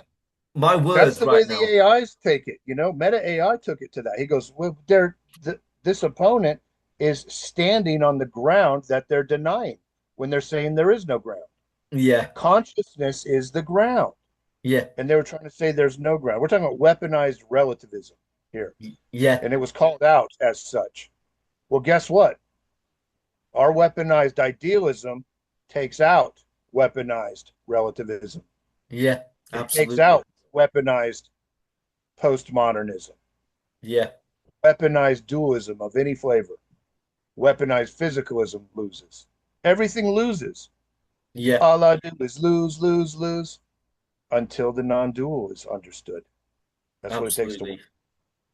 You're Yeah, not winning until you get to the non dual insight. They No even one try has. to do that with I morality. wasn't. It's like if you say that blinding babies with a knife, stabbing the eyeballs of babies, if you say that's wrong, uh, they'll find a way to say, well, that's wrong in your head, but But in for a different somebody else, culture where they blind babies, it might be right for them. So we can't say that's wrong, but it's like it's absolutely wrong because it is. you're harming a conscious being Yeah. and you're affecting the rest of their lives. So, it's these people are really truly lost. They really are. It's so sad to see. And you know Yeah. something else that doesn't get talked about enough in NDE studies. Actually, it keeps coming up, right? There is another pattern which doesn't get mentioned enough. An observation. It's that when many people who have NDEs, they when they return, so they see this wider reality, this complex afterlife. There's love, there's spiritual Yeah. beings. They come when they return and they acquire some kind of knowledge. When they return, they often say things like, "And not everything could fit in my tiny brain. I feel like my head is too small for that kind of scope. Reality is too wide." When I was up there, for example, when I was up there, I knew everything. They often say that I knew everything. I had this expansive knowledge. I had supernormal awareness. I was so unrestricted. But when I returned to my body, it's like not everything could fit in my brain. I hear so many people say that in different words, Yeah. and Yeah. it just makes Even me think that Castro. points to something. That points to something metaphysical, some kind Yeah. of structure, some kind of you know, ontology, which speaks to idealism, really. Yeah. It it's Well, a Bernardo Castro, when he said when he was taking that medical supervised psilocybin for his medical reasons, and he heroic dosed and everything, he yeah, talked when the way he described it was when he came back into body from this, he was claustrophobic for days. He said that he felt claustrophobic of being caged in to a physical avatar body, I think for a day or more, right. trying to get used to being back in the body again after There is a being pattern expelled there. and out of body, and so this is a double PhD trying to explain to us, which I really think everybody ought to take very seriously. Yeah. Do you remember Pam Reynolds, the woman who he was brain dead Which for one? several minutes or if not hours, and they had to revive her? It was a very unusual case. What was her journey? I'll probably I remember think from she had that. an aneurysm, but when she was I think I remember this one. so she was in a coma, completely brain dead, Hmm. and she had an experience where she went towards the light, saw many realms, you know, complex afterlife, experienced love, saw dead relatives, and there was Hmm. an uncle in the afterlife who she was very fond of because he taught her how to play guitar when she was a kid. Hmm. And then the uncle said, "You're gonna have to go back." So he took her back down to the hospital, right? From that realm, took her back down to the hospital. And she was like, "Yeah, but I'm so happy here. I don't want to go back. I'm happy as I am here with you and everyone else. Why would I want to go return to my body?" And as she was saying this, she could see her body and how lifeless it looked. She looked, really gaunt, as you can imagine. And the uncle said, "Look, just it's like jumping in a swimming pool or something like that. It was like telepathic communication, but he made her understand that all she had to do was dive into her body. And she was like, "No, I don't know if I'm ready. I don't want to. I don't want to do this." And then suddenly she felt a push. So her uncle, her dead uncle, Gave her the pushed shove her back into back into the body. body. And when she I don't returned, remember this one. yeah, I don't it's think I saw this one. I would remember those details. it was like a famous case, I think in the 90s mainly because Hmm. it was publicized. Um, And for some time, she was really mad at the uncle. She was really angry with him because when she returned to her body, she felt pain. She was so uncomfortable, as you can imagine. Um, and it was a very unusual case because they all thought she was dead, but they Yeah. managed to resuscitate her. She had been in a coma, completely brain dead, and yet she had a very rich, very vivid experience of an afterlife realm of many dimensions. She traveled around, she saw dead relatives, and she saw her uncle that she was very fond of, who had died long ago, and taught her how to play guitar. And he she said he was very cheeky because he pushed her back into the body. She said it was like I was getting ready to dive, but I didn't want to. And someone pushes you onto the Mm. swimming pool. So she was forced Yeah. back inside her body, and she And then and that resentful. made her be angry with her uncle for some time. But then she came round, and then she said, "I've got more to do, more things to learn in this life." But she's passed away. I think she passed away. Was it before the pandemic? So she lived for a few years after that, and then, you know, and now most likely she's on the other side or Where whatever she the was afterlife before. brings. Yeah, yeah. Or with her Yeah. uncle, Yeah. or Assumably. expanded, presumably. Yeah. I mean, we could Yeah. all speculate, but she became less afraid of death, which is Yeah. typical of NDEers. Um, and she came back changed. She was more. Um, like excited about life. You know, it's almost like returning uh, made her more accepting of things and at the same time willing to learn. She said there's so much more to learn. But yeah, that made me think some people get given a choice to return to their bodies, others don't.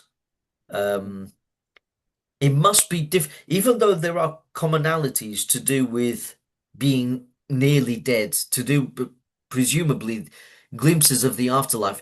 When someone dies, they must experience something similar to everyone else. They must experience all these commonalities, but at the same time, it must be also different from everyone else's death experience. Surely, because they're obviously going to see their family members, their closest loved ones, their pets. You're not going to see, um, you know, presumably when, Jimmy Carter died, for example, the president, just an example, when he died, presumably he saw his mum or his dad, his parents, or, you're not going to see your experience, your death experience isn't going to involve uh, getting a visit from Jimmy Carter's parents, for example. It's Yeah. not going to be the Yeah. same for you. You're going to see something different. But at the same time, you must get to a level where it wasn't separate personalities. It was always one mind. So I'm wondering if there's a progression towards, yes, we get to see our loved ones, um, but our loved ones, like everybody else, were just expressions um, of mind at large, Yeah. of universal mind, of like different Conscious energy. flowerings, Yeah. different expressions of the mind at large, which we came to love as human beings, as identifying ourselves with a kind of flowering, a kind of developing. Like Alan Watts once said, the universe is peopling. Yeah. Like People. just like the ocean waves, the universe peoples. So I wonder if, even though we come to love those expressions of mind at large, there's an even greater love that we embrace, that we can move towards, and kind of like a realization of it's all just one mind. It's Learning lessons within itself, with itself as a learning reality. lessons within itself. Yeah, Yeah. But not just physical, off into the astral, Yeah. off into the whatever we want to label the afterlife, whether that's astral or some other plane, different planes of existence. It seems by every culture and by every stretch of the imagination, people report back reality is layered Yeah. with with Layered. planes, Yeah. levels. And this is why the old cosmologies that are multi-leveled universe and everything. I think they have more to do with the innerverse than the multi-level objective universe. I think they meant levels of inside you, Yeah. that mystics were going into, through Yeah. some through psilocybin and mushrooms or different ayahuasca, for shamanic reasons. Those the old religious, the old mystics were taking psychedelics and for spiritual reasons and going through levels of awareness and mapping levels of consciousness. The Tibetan Book of the Dead and the Egyptian Book of the Dead is that Yeah. people trying to map the Yeah. planes of existence in metaphorical ways, sure, in symbolic ways for the intellect, sure, but they're doing something, and it's pointing towards this type of layered reality, and we get that, of course, in the Hermetic tradition. We obviously get that in the Vedic tradition. I mean, this idea of the dreams of dreamers that dream in turn, and we could infinite regress this out if we wish to. What is all of that? I mean, it's talking about virtual worlds. This, including this physical looking world. It's a virtual physical looking world, and then there's a virtual astral plane Yeah. with astral worlds and astral beings, and subtle. We could come up with all these ways of naming the layers, but my Yeah. point is to think of it as in layers, not worry about the names they're given, like astral or Yeah. whatever. We can That categorize it this if is we want one to. Yeah. layer, and then where this lady went was another layer, and the Yeah. back and body was going from one layer to another layer, a transition of awareness from one layer to another layer, and it mediates as embodied. When he says the earth is peopling as an apple tree apples, Alan Watts, Yeah. I see that as us. We're coming out into an objective interface Yeah. that seems to have time and space and all that, Yeah. and then we retract back in. Once we retract back out of the interface. So death, from this perspective, when things are dying, it's just a retraction back into source, out of the objective interface, Yeah. Yeah. but into the wholeness in some way, and different levels of the wholeness, because not everybody has, no, not people. Most people don't report a non-dual experience at death. I think Yeah. that's very rare, actually.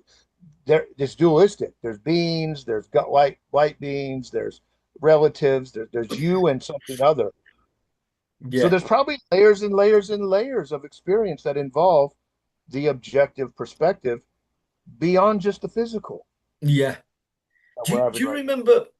remember Emanuel Swedenborg?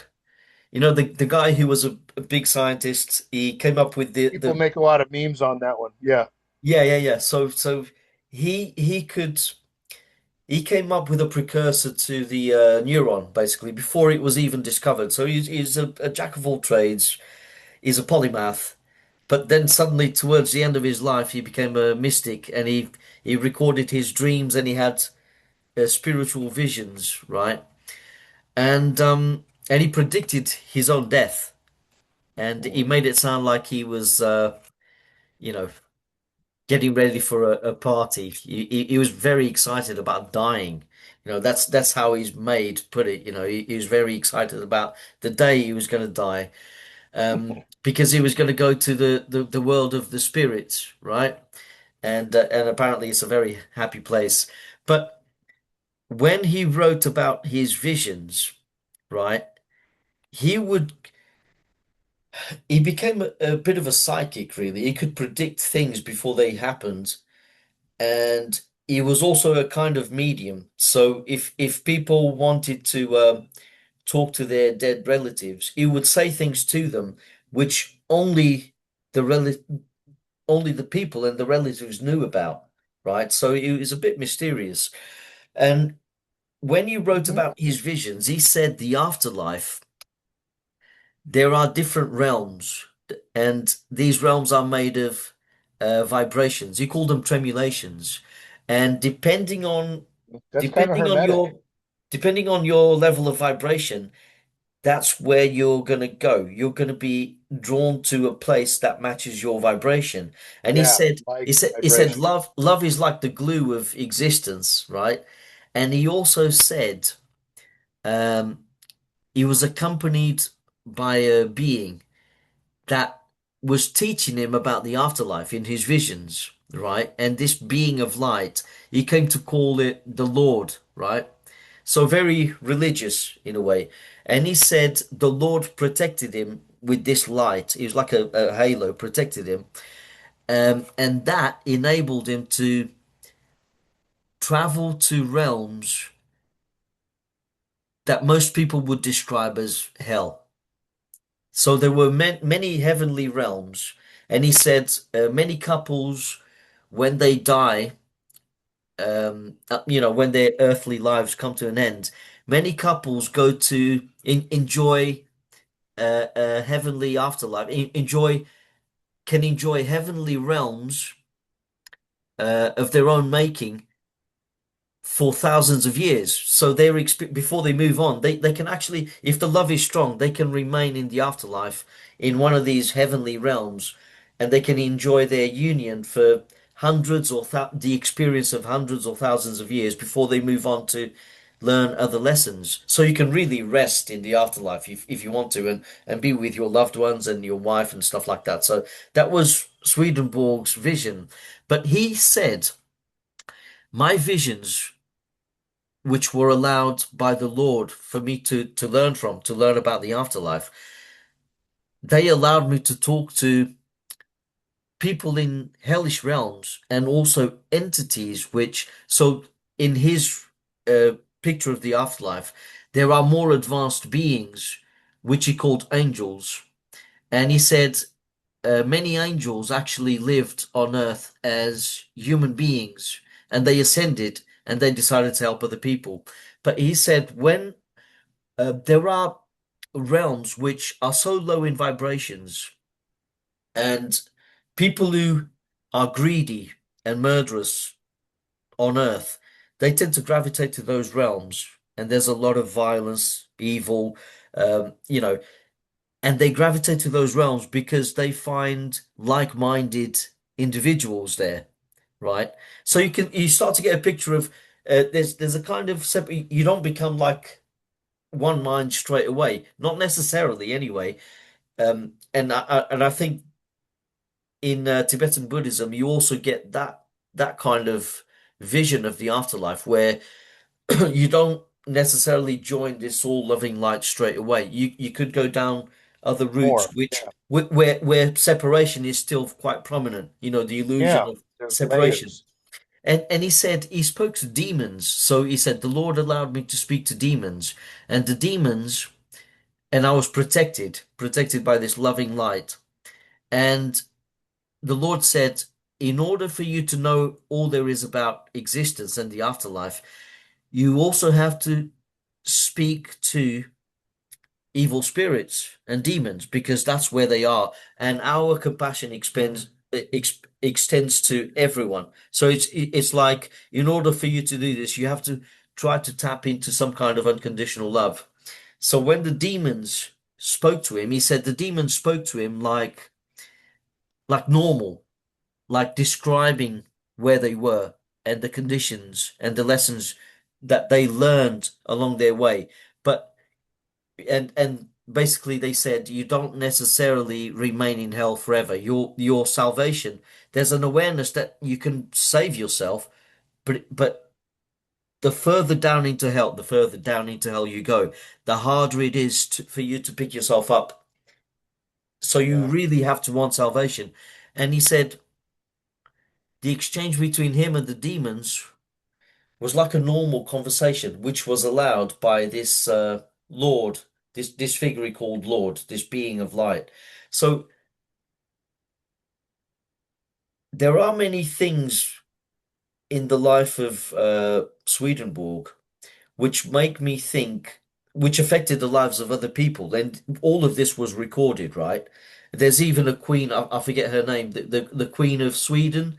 He whispered something in her ear which only her and her dead brother knew about. This prince I that heard died. that one. Yeah, Yeah. right. So he had something. Swedenborg definitely had something, and the kind of It's art. like a Rasputin kind of guy, you know? Yeah, In a way, he, it's like Rasputin, you know? yeah, like Rasputin. He It's said similar. God is infinite. Um, there's an infinite number of realms, which it's almost biblical, like many mansions basically. And there are many experiences, many Many lessons to be layers. learned, but you can also enjoy in the afterlife, you can also enjoy realms which bring peace and love that to us we would Mhm. describe as heaven. Yeah. But it's not necessarily one place. There are many types of heaven, Many many different many layers of the manifestations. Yeah, heaven. yeah. And he said it's there are different levels of tremulations, which is Yeah. redolent of astral planes. There's like all those different levels, and Hmm. it's Yeah, I think that's safe bet. I mean, I if we had to put a bet on things on the afterlife, wouldn't you be pretty firm on the fact that it's layered? I am. layered. Yeah, That's what I same here. expect.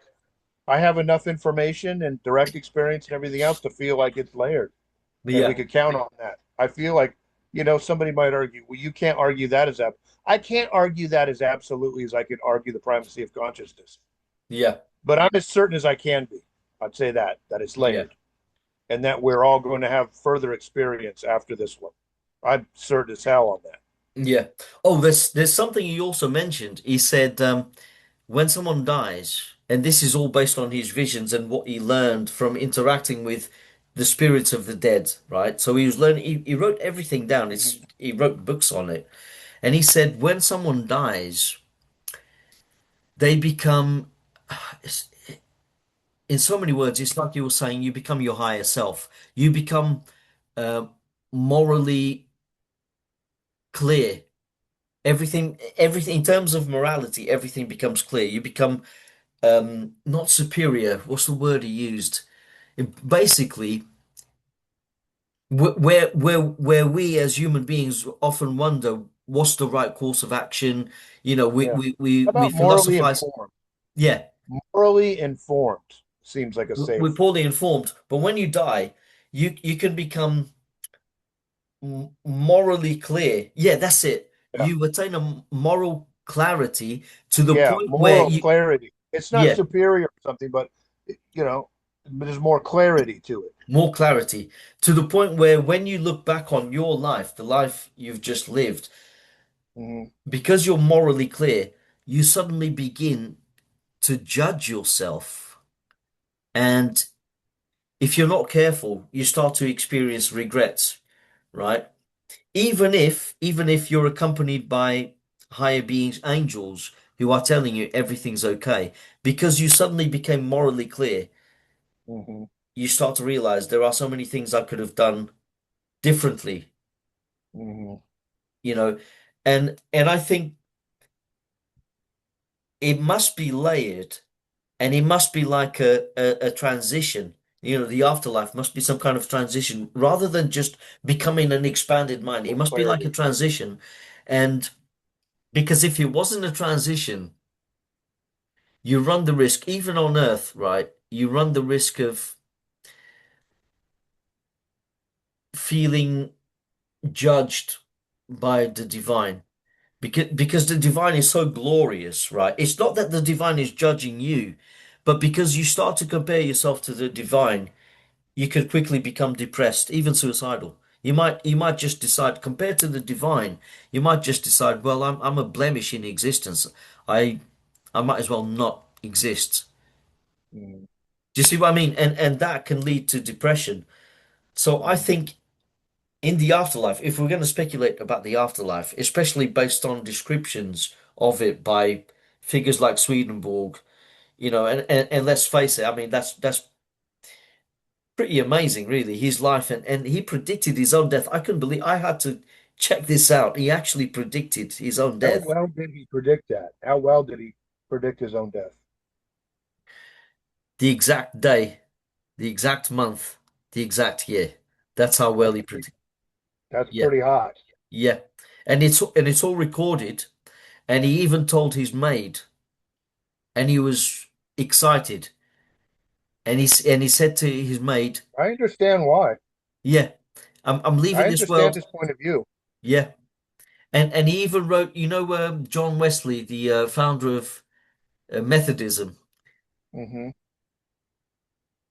He, so this guy, John Wesley, he was very interested in Swedenborg, but because he was involved with the church and Methodism, he didn't speak out. No one knew he was interested in Swedenborg because he heard the A secret stories, heresy. so he kept it to himself. But suddenly, guess what? He received a letter from Swedenborg, and this letter is recorded, and Swedenborg was saying, I know that you are interested in me. I've been informed in the world of spirits that you are interested in having a conversation with me. And this took John Wesley aback. He was like, what the hell is going on? And then Wesley wrote back saying, how about we meet on this day? And because I'm going to have to go away for 5 months, so when I return, then we can have a talk. And Swedenborg said, no, because by the time you return, I will have departed from this world for the last time. And Wow. then he gave the date as well. And voila, on that very To what? so they never Wow. spoke. On that very same day, Swedenborg passed away. He predicted his own death. He wasn't a normal person. He couldn't have been a normal person. I mean, he was tuned into the system. I mean, but what to any potential secular atheist, agnostics, people who question all that we're talking about here, Yeah, out there in the world right now, hearing this on YouTube, there is a rational way of looking at things like this that sound irrational. Everybody kind of understands that reality is an information system and physical. Like they realize that it's an information system, and when we get into the quantum and everything, it's informational, relational, all of this. That is the way that an all mind works. yeah, What else is an all mind but infinite information? And if the way that it works is that we are the information field itself. A yeah, mental field is an information field that has all knowledge. This is why the metaphor of God is all knowing. It's a yeah, metaphor for an informational field. I want people to understand this in a way that the secular mind could understand it. This is expected of a mind that yeah, it would be an information field. It's also going to be, then you have to understand that there are charlatans everywhere, yeah, but there is going to be true mediumship yeah, and true psi phenomena. And the explanation for it comes from idealist philosophy of mind. When all is mind and it's mind at large, yeah, what that amounts to is all information. The reason that we are not our thoughts is because those thoughts that stream through that we can take out away in meditation if we're good, yeah, they're just information within the information field. And like I could tie this all together. When you're talking about our vibrations, if we're attracting negative thoughts, it's because we're there's something in our there's some kind of negative vibration happening with us, and like attracts like. And I know that stings for people to the ego to accept unto itself, but try, you know, I would challenge, try this. Don't oh letting the unconscious become conscious means letting your ego become conscious. Your consciousness is your ego. And when it integrates with the subconsciousness, it's not going to, it's going to be transparent and it's not going to reject these things that yeah, it does, that it doesn't like. But the truth is, if somebody's having bad thoughts, it's because, and even if they're not aware of it on the conscious level, there is a negative vibration going on inside, even if it's on Yeah. a subconscious level. And you could identify it by noticing that you're having bad thoughts and then saying, this points to a subconscious level vibration inside of me. Yeah. And the only way to change now, if I change this subconscious vibration inside of me,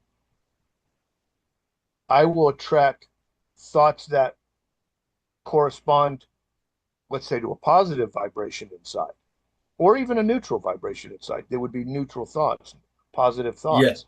Yeah. That so if we want to know what's happening on a subconscious level when we're not conscious of it, this is one way. And I think that's a nickel's worth of free advice that ought to be out there online for people from mental alchemy, Yeah. from Hermetic tradition. And I would argue from deep Vedic tradition and Taoist tradition and all of the serious mystical traditions. You could take this lesson from. Help yourself out. If you're thinking of killing, if you're so angry with somebody you want to kill them, well, imagine what's going on a vibrational level at this moment in your life inside. Yeah. And if it's possible for you to take conscious control, then you don't go down that rabbit hole of telling more and more lies and then maybe plotting the murder of your enemy or a foe or somebody who simply bruised your ego or somebody that is innocent and didn't do anything at all and you're acting like a monster because inside of you there's something negative attracting monster thoughts. Yeah. Identify that about yourself because of the nature of thoughts that you're having. Yeah. Absolutely.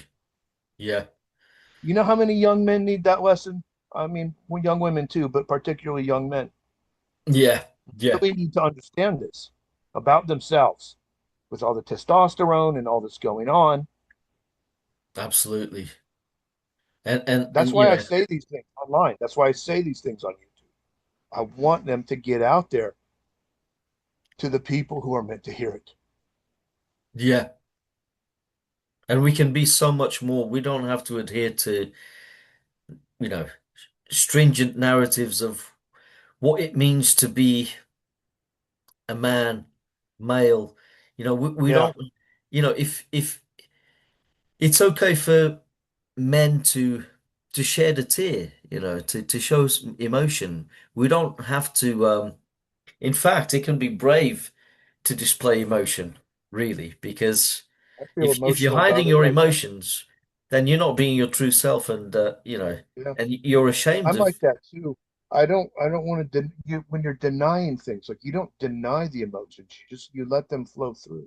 yeah, Even when I'm very angry, I allow it to flow through. Last summer I almost beat the crap out of two guys out surfing, and I'm 50 years old. I would have won that fight if we would have had the fight. I guarantee it. But, against younger people, two of them, yeah, I would have beat them. I know I would have, but I just stood them down. That was just a year ago. For God's sakes, I've been non-dual for 23 years. And a year ago, it didn't go physical. It got really ugly verbal. right, I did that thing where my will was expressed onto others and they don't yeah, like it. People tell me they don't like it. They tell me they can feel it. Well, these guys were like, don't look at me. There's times where I never even said any words. I've just looked at people yeah, and they're telling me to stop looking at them because they're so uncomfortable. But it's not it's not the look, it's the metaphysical energies that are being directed. yeah, yeah, Screaming at me to stop looking at him out in the yeah. surf one It's time. much more than just a I look. didn't Yeah, even say anything. I was just looking, and I was so mad that that anger energy that I had inside was flowing out towards that person, and they could feel it, they could sense it, yeah, and that stopped me. And them saying, "Stop looking at me, don't do that." Da da da. Then I disengaged. I realized, oh, I just let that ferocious masculine energy go too far that time, didn't I? yeah, Take a self correction to the ego. I'm sorry, whatever. You don't want trouble. I don't want trouble. and yeah, and, and walk away cold and not think about it again. yeah, But yeah, man, I marched two guys out of the water. There's a lifeguard stand there, and There was a lot of screaming and yelling. A guy screamed back at me. Me and the other one went back out. One stayed on the beach. His ego was so bruised I because can imagine. he had to cower down to me, and he didn't have a choice. It was cower down or fight until one's left standing. He didn't want that choice. So his ego couldn't deal with it. He went on the jetty where the fishing pier is and was screaming out to me. I paddled right back out to keep serving. He was screaming after already having to cower down on the beach and back out of a Yeah, face to he he didn't want to let it go still and kept yelling. And I'm like, what does this idiot think? And I was still, I'm not going to go chase him down. yeah, You know, I gave him the chance to cower down, and he did because I felt like he needed a damned ego lesson. That's what I was thinking as I did it. I'm like, yeah, this guy was a 30-year-old probably. He right. needed this lesson. And I wasn't going to overplay the lesson. I'm in control of myself. But, I gave him a chance to take a shot at me, and he wouldn't do it. And I promised him, I said, if you want trouble with me, all you've got to do is hit me, and I'm going to let you. Please hit me right now. He wouldn't do it. Yeah. I had my arms out. I'm going to let you punch me. Go ahead. Take He wouldn't hit me. And there was a lot of tough talk a out there shot. and then in front of all of his audience there at the beach, all the other local people watching. This was a beach I traveled to. They were locals there. So I Yeah, out local a local at their own beach. But that's because I'm an alpha local around here. I've been at every beach. I've lived at all kinds of beaches. And wherever it was, I was the leader of the pack at those. So, yeah, you know, anyways, I took over his turf, I guess. And I don't know, just on a metaphysical level, on a mental level, he couldn't take it. Yeah, they called the cops and everything. I mean, because he was up there yelling, the lifeguards called the cops, sheriffs came. Pamela was on the beach. I'm out there. I'm like, oh my God, man, my wife's on the beach. Freaking, is this are we doing this right now? But, it was hard to say what was what from a distance, because you're out of ways out there in the water. So who's who and what's what wasn't clear. They were looking for the guy that was yelling is who they were looking for. The guy who had been making the stink up on the pier. yeah. The other guy. While that was going on, I got back to my truck and I got the heck out of there. And I've never returned again. I just decided that beach is off limits now. Yeah, yeah, I'm like, okay. My wife was like, what the heck was going on right there? And I was like, oh honey. yeah. A male to male standoff that I wound up on the top side of. Let's get out of here.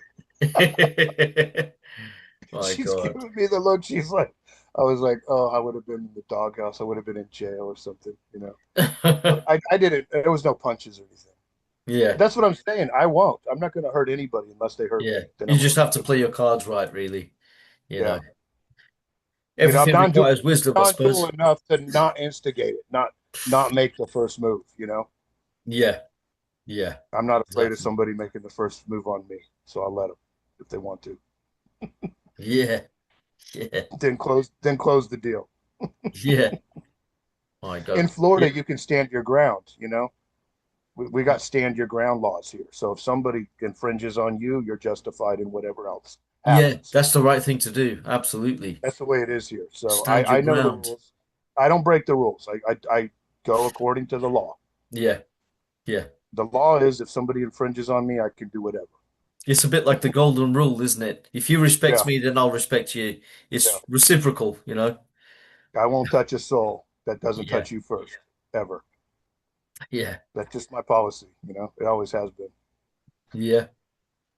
But And then after that, I even in won't my be 40s, I've responsible for had to my do that a couple actions. of times. You know, I had to do that a couple of times. Not a big deal, but people have infringed on me, and I've had to respond back. Yeah.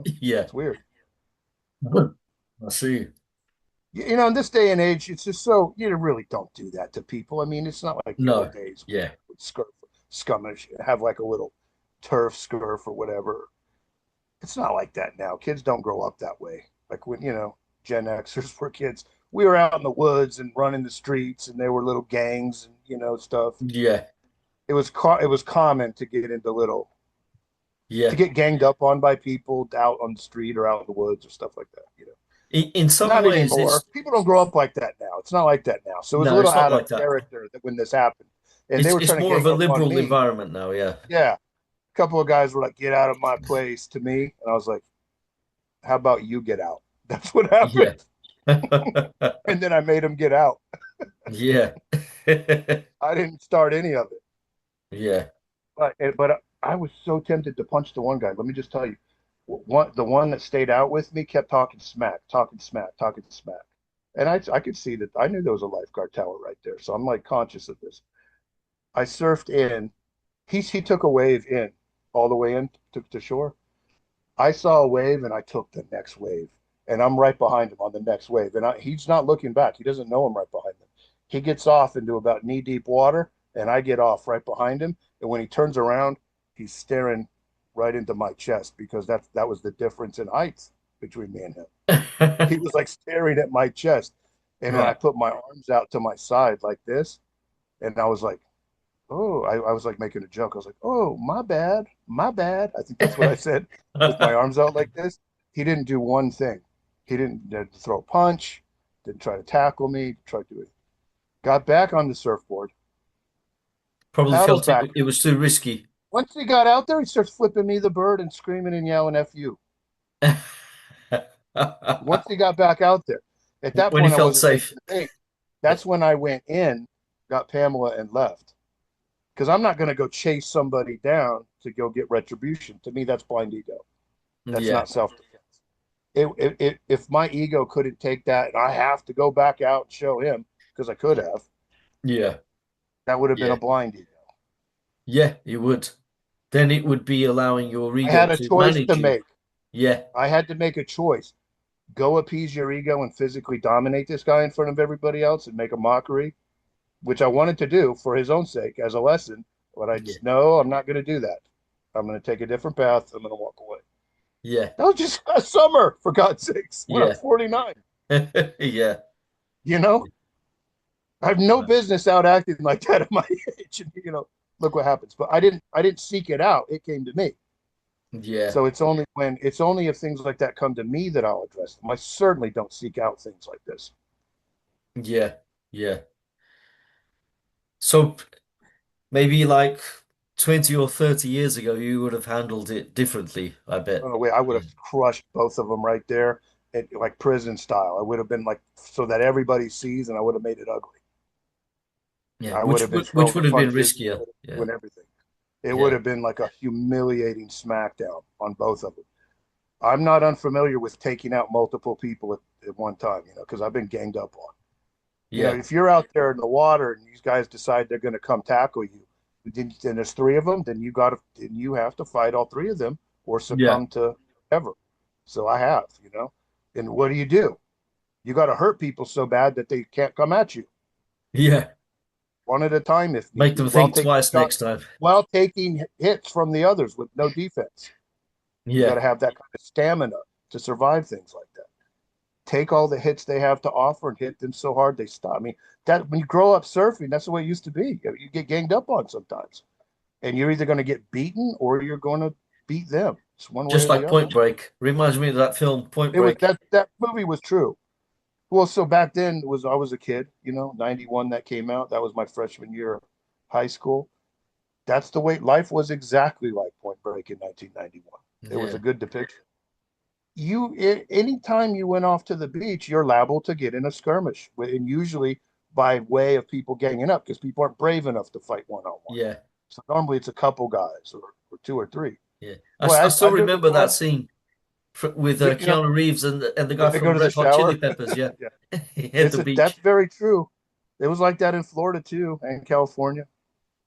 I went out to Southern California, surfed back during that time, and even at Malibu, like people would get their asses handed to them at places like Malibu, even though you're thought of as Wow. a longboard kind of tame place. Topanga Canyons. I saw like brutal fistfights going on out there in the Wow. water, like a bunch of seals, fighting, out there. Yeah. But not now. It's a family thing now. By the 2000s, camera phones came out. People started getting video doing these shenanigans. It stopped. Yeah. People, and even before social media, there were, like local, like let's say surf groups or whatever. If there Yeah. was a fight, people were filming it with their phone, and then you got both parties. The next thing you know, Police have it. And it wasn't Yeah, like back in yeah. the day where Evidence. people got away with all of this and there was no evidence, you know? Yeah. But now it's a different story, That isn't it? changed the landscape. So during the 2000s, things changed. This Yeah. one time, when this guy laid hands on me and I had to put him down, it was on the camera. I went back and pulled the footage. Like there's a roaming surf cam at that beach. I went and got the footage because I thought it was funny. You see me throw this guy down like a rag doll. Guy tried to shove me, put his hands Evidence. on me. He put his hands on me and tried to shove me off my surfboard, and I grabbed him by his shoulders and just threw him straight down in the water like a rag doll. Yeah. It was on film. So I went and saw the film. One of my friends over here was on the local sheriff's department, and I showed him the Yeah. footage. I was like, "Hey, um, what would you call this?" And then I went and see it, and he was like, "Stand your ground." I was like, "Yeah, that's what I thought." Yeah. I'm like, "Hey, somebody shoves you, you shove them back. That's justified, right?" Tit for tat. Yeah. Eye for an eye. Because I almost wondered like somebody gonna come after me or something afterwards, but no. Yeah. But that's the thing. There's cameras everywhere too, so shenanigans have slowed way down. Yeah. I don't And know. The and big lesson here is that we're not our thoughts. And if we have these ideas of fighting or whatever it may be, yeah, you can choose to walk away. You can choose not to let your ego control the situation. You can make the subconscious conscious and get through it. absolutely. And the thing is, some people it seems like it takes a camera or a phone to deter them. If they're planning to do something bad, you know, if they know there are cameras around, they won't do it. But it shouldn't take CCTV Yeah, to deter them. It should yeah, just be their own consciousness, yeah. really. When atheists Touche. make fun of theists when they say, "Oh, God is everywhere, God is watching," and they laugh. But the thing is,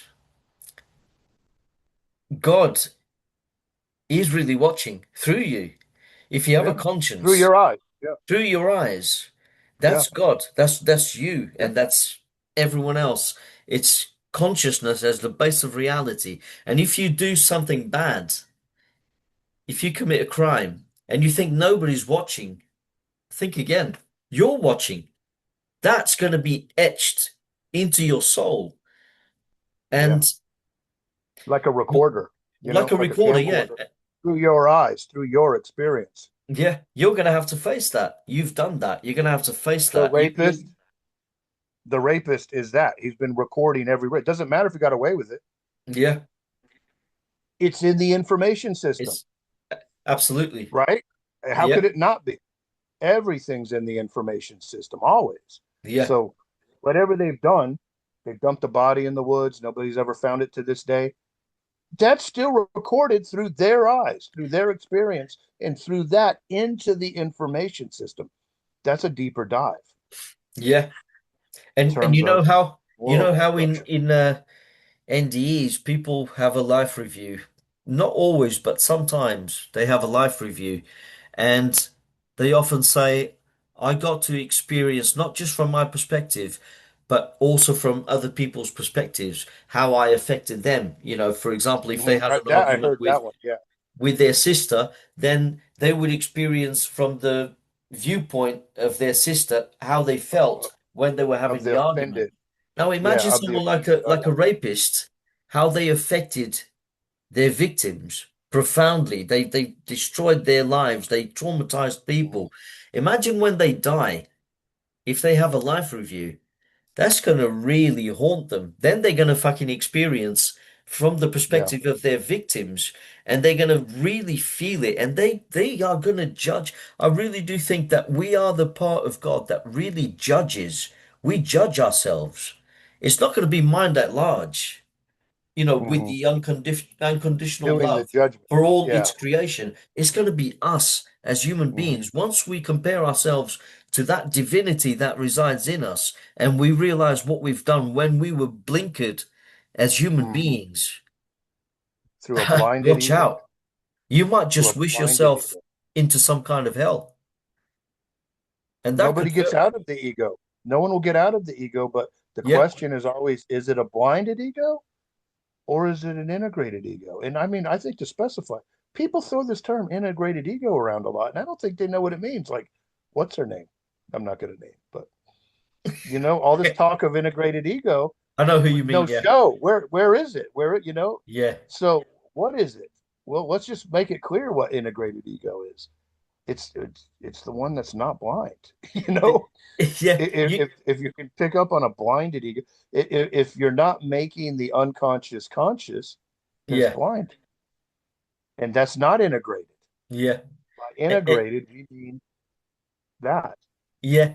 And the thing full is, transparency, being transparent, absolutely, to be transparent. And integrated ego. and when you say something, actually mean it. Say something real. Don't hide Hmm. behind a facade. I Yeah, used to think this person that we're talking about, I used to think that she was okay. She could have her good points. She could come across as a, I kind of thought that like too. like a nurse, really friendly. But as it turns out, a lot of the things that she said were just empty words without Oh meaning. yeah, It's I just a know. mask, I and know. that's And then that's it very became sad. sad. I saw some of that. You just said sad too. Yeah, that's the way I saw it. I was like, well, then it gets a little sad at some point because it's so unintegrated. Yeah. And I don't know what other than sad and embarrassing a bit, I guess. And she made the Ultimately, same mistake, this person. She made the same mistake as other people when they try to go against idealism I and know after seeing what happens to every other person that goes up against it, yeah, it's never like she caught them, doubled down. never understood the lesson. Yeah, Yeah, isn't that all? But that just I that's a little discouraging to me because we got people that have been around for a year or more in these communities that are idealists that still don't even understand the first thing about what it means. yeah, They're just there for the to hang out or whatever, socialize. They yeah, don't actually understand anything we've ever been talking about the whole time. I can feel a bit of a discouragement about that too. It's like, but I mean, I'm not too discouraged because I understand that this isn't something that everybody can understand. So it's of yeah, course there's going to be people that are around it that don't understand it, but we try so hard. you know, we try yeah, so hard to explain what we mean by idealism.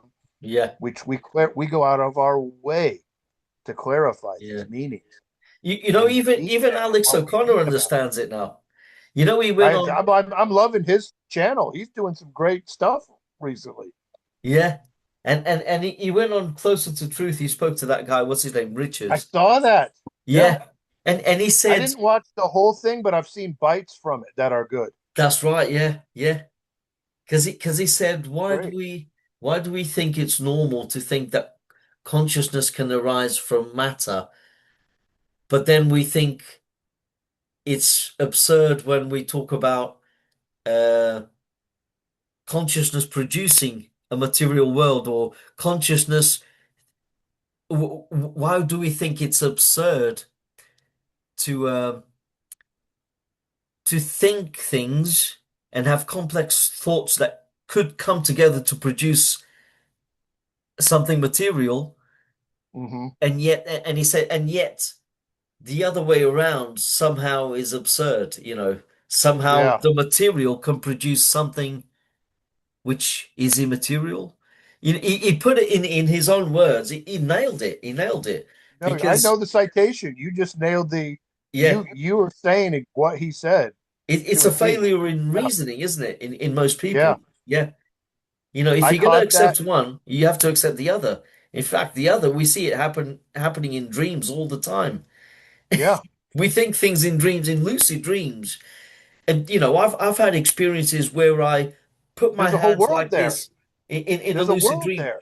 Yeah, There's clouds, there's yeah, sky, there's people, there's water, yeah, there's a whole experiential world there yeah. that seems very And real. they can materialize with your thoughts, And it but it's all mental. and it's all mental, but it And can feel physical. why would this not be another layer of that? Yeah, Is really what it comes down to. I exactly. like that Alex O'Connor. He's like us. He's blossomed. I was in hard atheism. I was in the new atheism, but I blossomed and I outgrew it and I grew and I went further. Alex Yeah. O'Connor is doing that right now in real time. And it's His journey is beautiful similar to to ours. see the next generation doing that. Yeah. You know, I love it that Alex O'Connor is doing that. Yeah. It's I, just I showing rate that him. he's not getting stopped short. He's going deeper into the truth. He's not stopping shy of the truth. Yeah. It's opening up, you know. Come on, It baby. speaks volumes about his personality because he used to be pretty much Rigid. like Matt Dillahunty. At one Yeah, point, rigid. he was Yeah, on the atheist experience, and now look yeah. at him now. I Agreeable on that experience. Yeah. Yeah, He was agreeable with like the atheist experience. Now, not so much. He's probably left yeah. agreeability with that lot. He is someone who's willing to have a paradigm shift, and I don't think Matt Dillahunty is capable of that. Matt Dillahunty is completely dogmatic. His Yeah. thinking is religious. Only his religion. He traded one religion for another. And the Yeah. religion he has now is postmodernism. It's a godless Yeah. religion. It's the religion of the woke. Yeah. And he doubles down and he takes it to the extremes, really. You know. And it stands on the ground of primary consciousness while trying to deny Yeah. the primacy of consciousness. And he Yeah. can't see that as a blind spot. He If can't that see it blind now. spot's obvious to me, obvious to you, obvious to Alex O'Connor now that he's woken up further, Yeah. Now he talks obvious to a about lot of idealism. people, Yeah.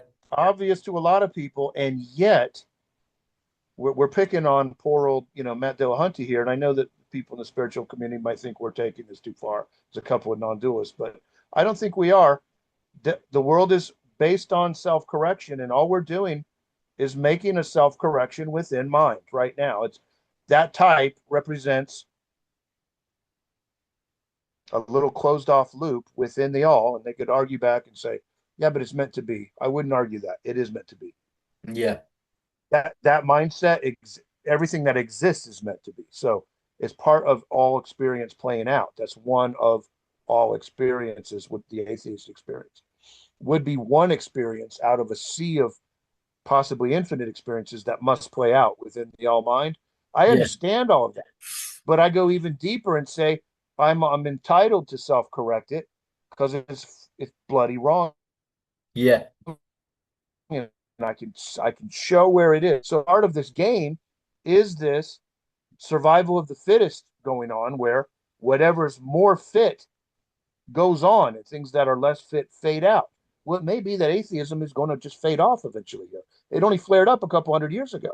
It's Yeah. probably short lived, and we're probably at the end of it. Just because all experiences, it has been.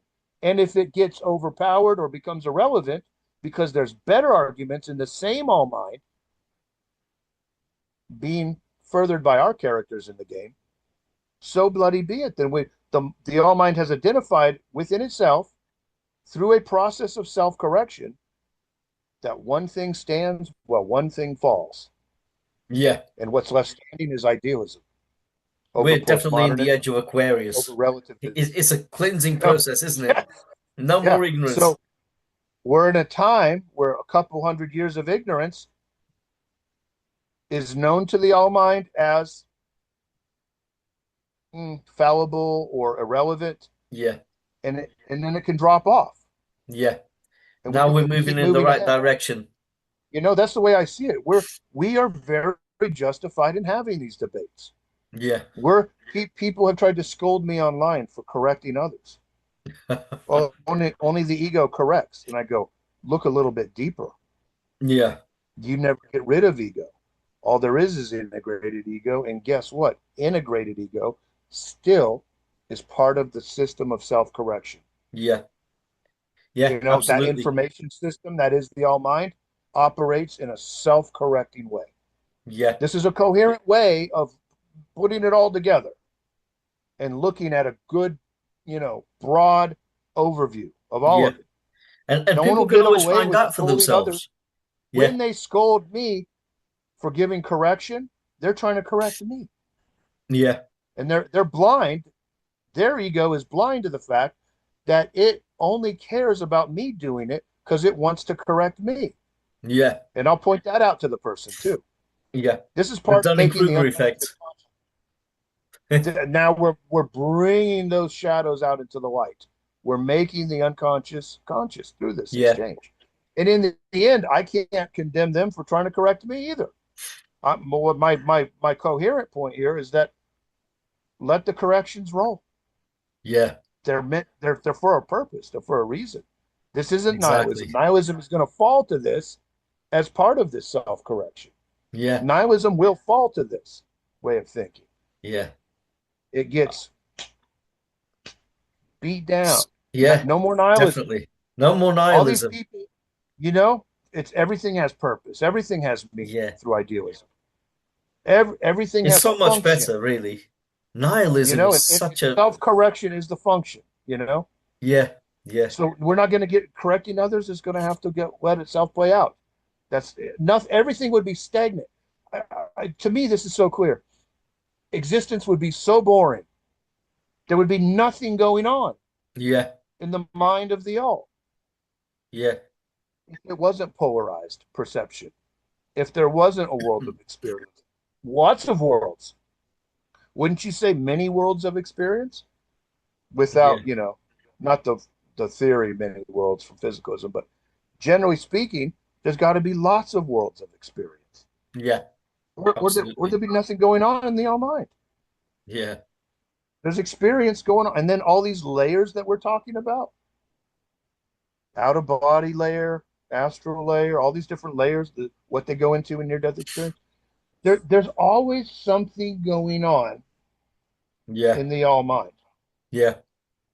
and Yeah. it plays out through the dramas Yeah. that we see It, and it that we it's participate in, that we're supposed to participate in. We're yeah. just supposed to try to do our best as we're participating. Yeah.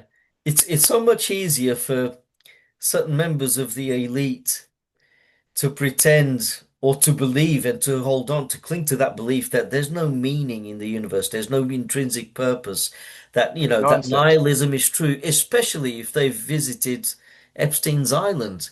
Because Yeah, if they've done something seriously wrong, they when want they come to nihilism. the end of their lives, they cease to exist. There's no judgment, there's no divine authority there to judge them, there's no afterlife.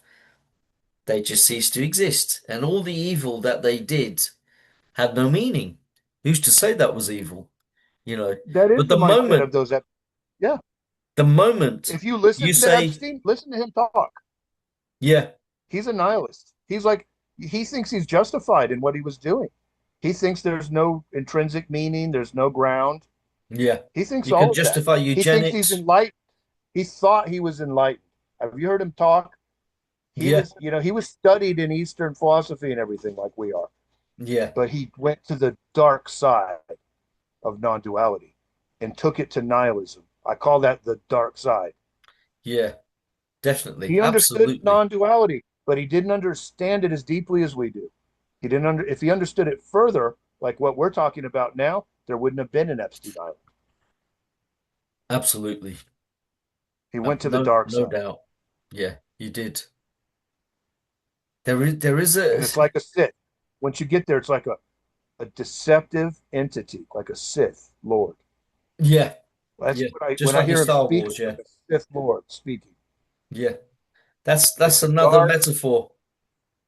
Star Wars also it has, even though it's fiction, it has something true. It has something real. This It's is the good and dark evil. side. Yeah, Here's the dark side of non-duality. All is one, so it doesn't matter what I do. They're not really others. So when I harm them, I'm not harming another. This is the dark side of non-duality.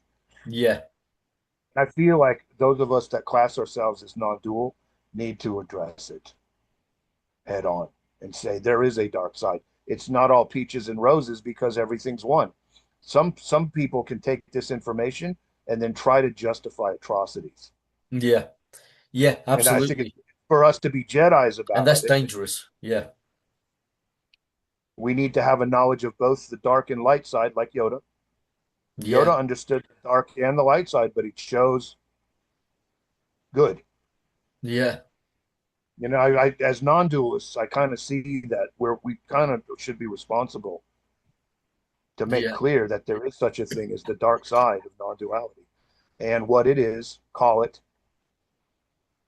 describe it, so that people don't wander into it, not knowing this.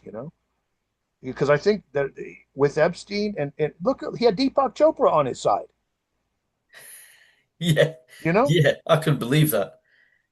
That was he disappointing. understood Easter. He understood, but when those exchanges between Deepak and Jeffrey Epstein, me as a non-dualist and knowing of Easter, I see how they were twisting and manipulating the Yeah, non-dual narrative to fit their ego's desire to harm others. In this case, underage girls. yeah. You know, The exploitation of underage women is what this was, just a couple which of was days being ago, I done. watched a video of Bernardo Kastrup with Kurtjai Mungal. And Bernardo Kastrup was talking about Deepak Chopra and saying that everything he says, he has it absolutely right. And the thing, but you just wonder if he was so Deepak knowledgeable on the was a lunatic. metaphysics, what made him uh, behave despicably with Jeffrey Epstein? I mean, you saw the emails; they're Yeah. And he's kind of horrid. like, all is God, therefore we're justified in doing what we do with these pretty little girls. Yeah, Basic that to summarize it, that's what it looked like. He was trying to yeah, justify, but it's contrived and and what we're talking about is much deeper. So a lot of atheists and stuff were using that as ammunition against like non-dualists yeah, online. yeah, I got wind of that. They were like, "Oh, all is one." Well, yeah, it was a big slap in the face to the rest of us when Deepak was, caught doing that, yeah, misrepresenting non-dual tradition, I'd say, yeah, for money and sex, basically. yeah, yeah, He was I keep saying was because I feel like his career's over. Not that he's dead, yeah. So do I. that his So do I. career, Absolutely. he is a charlatan. At one point, he Yeah, was thought of as a speaker. yeah. He used to speak annually at Science and Non-Duality. Yeah. Well, charlatans He have to tell confronted convincing me lies, online really. Yeah. years ago, a couple decades ago. I had communications with this guy. Nothing inappropriate. We were talking about non-duality. Yeah. Tattvamasi. I had him on BeliefNet years ago, Yeah. and he had written a book about Jesus back then, or something about what he thinks is the true Jesus, and it was up for discussion. And we got to talking because my screen name was Tattvamasi, and he understood that from Hinduism, and we got to talking. But I got the feeling that he wasn't all that well informed in non-duality. That he was a No, bit of a no. materialist. Who was kind of like, in America they say rhinos Republican in name only, or Yeah. dinos Democrat in name only, but they're really not. I Yeah. feel like he was that for non-duality. He was Yeah. in name only, Yeah. but In not name only. actually Yeah. non-dual. Not really, not on a subjective No. level. That was for fame and ego appeasement, and that's therefore the shenanigans, therefore the deviance, therefore everything else that followed. Yeah. Otherwise, he wouldn't have said things like to Epstein. Um, and like, what did he That, say? And like, yeah, oh, little girls pretty are, little girls. yeah, they're real and like God or something like that. Yeah, Otherwise, he wouldn't have said something like that. yeah, That's the true Deepak. yeah, like, what didn't he say that like God is just a metaphor or something, but pretty little girls are real, Yeah. Yeah. something Yeah. like that. Something like that. Yeah, Yeah. when I heard that, I was like, you son of a gun.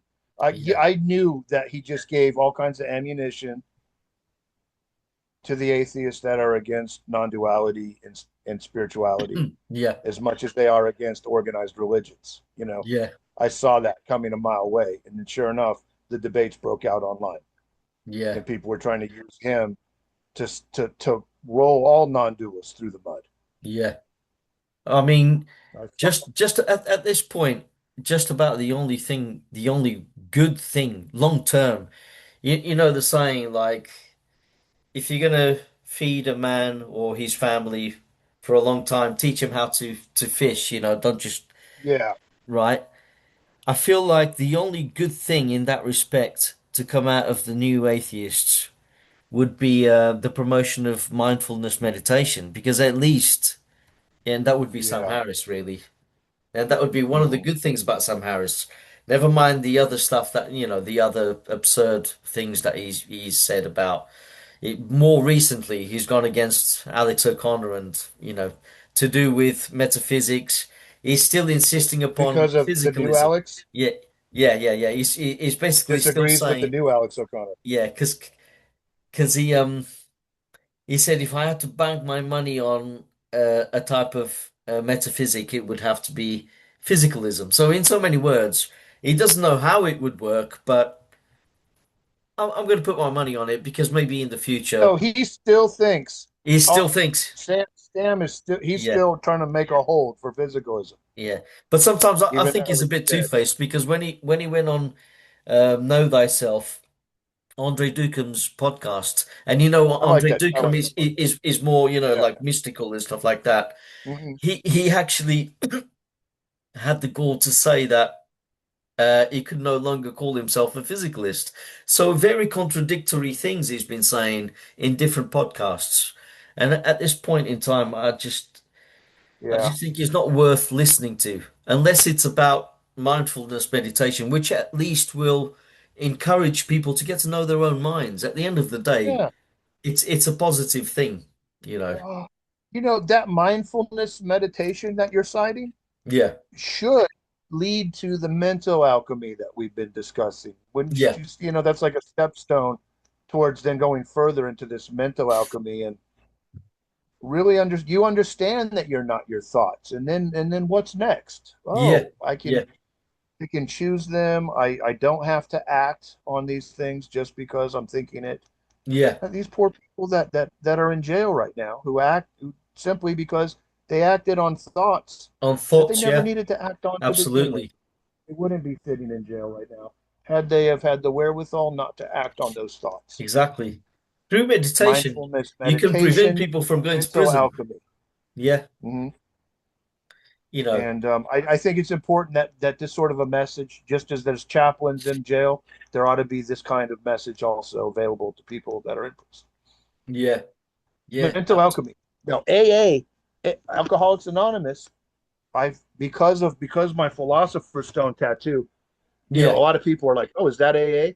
Because it's very similar to the Philosopher's Stone. Well, I looked it up, and yeah, that's because the founders of AA were trying to purposely use mental alchemy towards people overcoming substance, and that's why you have to believe in a higher power. yeah, yeah, The higher power is supposed to be not, and then it gets watered down to it could be the God of your church, the Abrahamic God, this God, that God, yeah. But originally it was supposed to be hermetic, the Yeah, all mind, the old is mind. what it meant. But what the Philosopher's Stone means. And then they made their own version of the Philosopher's Stone for Alcoholics Anonymous. Yeah, yeah, absolutely. It's the same So principle. they're trying to do mental alchemy to get people off a substance, and it doesn't work well Yeah, all the time. And I think that's because it's not true to its original form. If they kept strictly as mental alchemy and no, this is alchemy that we're doing, yeah, and not yeah, deviate off into all these religious fairy tales or whatever they do, because they get caught up in the metaphors yeah, instead of the real meat. And I really feel like mental alchemy itself is all we have to beat depression, yeah, that's right. alcohol, Yeah. drugs, I feel like sex, substance alchemy was over based on a, sexual misconduct, all these things. Mental alchemy is the yeah, way to overcome these things that are obsessive. that's They're right. obsessive compulsions in our That's mind. right. Yeah, And we have to know that we're not our thoughts, first of all. Then we have to know that we have more control over these thoughts than we thought previously, than we yeah, assumed.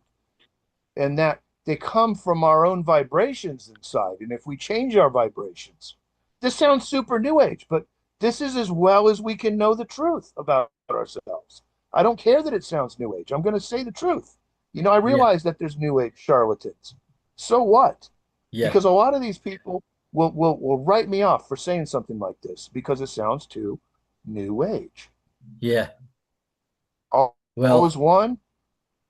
You are not your thoughts. But this is the truth. This is the way when you're rigorous about philosophy, metaphysics, and truth, this is yeah. where it leads. And Yeah. I want people to know that. They don't have to agree, but I at least want their minds to hear this. That maybe the truth can start to work itself out in Yeah. their own individual subconscious, even if they're unaware of it, because some guy said it and they heard it. Yeah. And now that's in there. Now that information got into their mind. Yeah. And now it can work itself out in their mind as it will. That's my only reason for even speaking out like this Yeah. in social media This and this is YouTube. why we I mean we would Try never to make the world a expect. better place. Yeah. We You would never know? expect people to just listen to what we say and then immediately believe in something, you know. No, We, that's not likely. But their we encourage, subconscious hears these, it takes yeah, this information. yeah. Yeah. And this I is mean, deeper than what they're doing at AA. I feel yeah, like that they had a good idea, but it needs to be followed through better. yeah.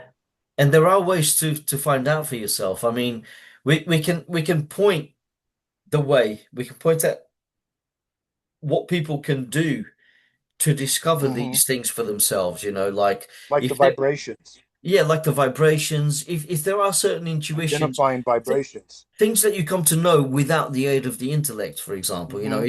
it just direct experience or, you know, some meditative exercises. We are free to communicate to people uh what mind can do, what consciousness can do. You know, we can say to people, Hmm. look, these mental states, non-ordinary states of experience, mystical states, they are possible. If you doubt them, right, you don't have to listen to us. It's very hard to prove these things, but they are attainable. All you have to do is find out for yourself. Meditate, you know, try lucid Yeah, dreaming. yeah. That's all they have to do. It's a bit like Morpheus in the Matrix. I can only show you the Personal door. experience. You're the one that has to walk through it. Hmm. Absolutely. And then it It's about becomes knowing personal. thyself. Yeah. These things have You're not existed, taking, you know, like NDEs.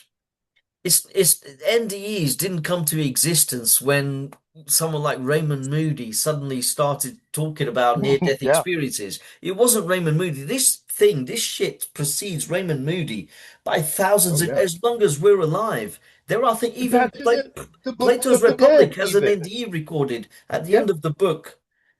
There's an NDE Yeah. recorded by Plato. Take a look at that. Take a look at the light described. Take a look at the afterlife. You know, take a look at stepping out of the cave, the proverbial cave. All of that has already People been died and recorded. then they came back Yeah, sometimes, yeah, you know, from an illness or from battle, just the way they do now. yeah, They were dead a bit, then they came back. yeah. You know the guy there's a one of the oldest recorded NDEs. It was a someone who had apparently died and then revived at the funeral. It was something like that. And this was like in 79 AD, just before the destruction of Pompeii by Mount Vesuvius. You know, the eruption it destroyed the city. But Yeah, there's this yeah, yeah. NDE that's recorded, right?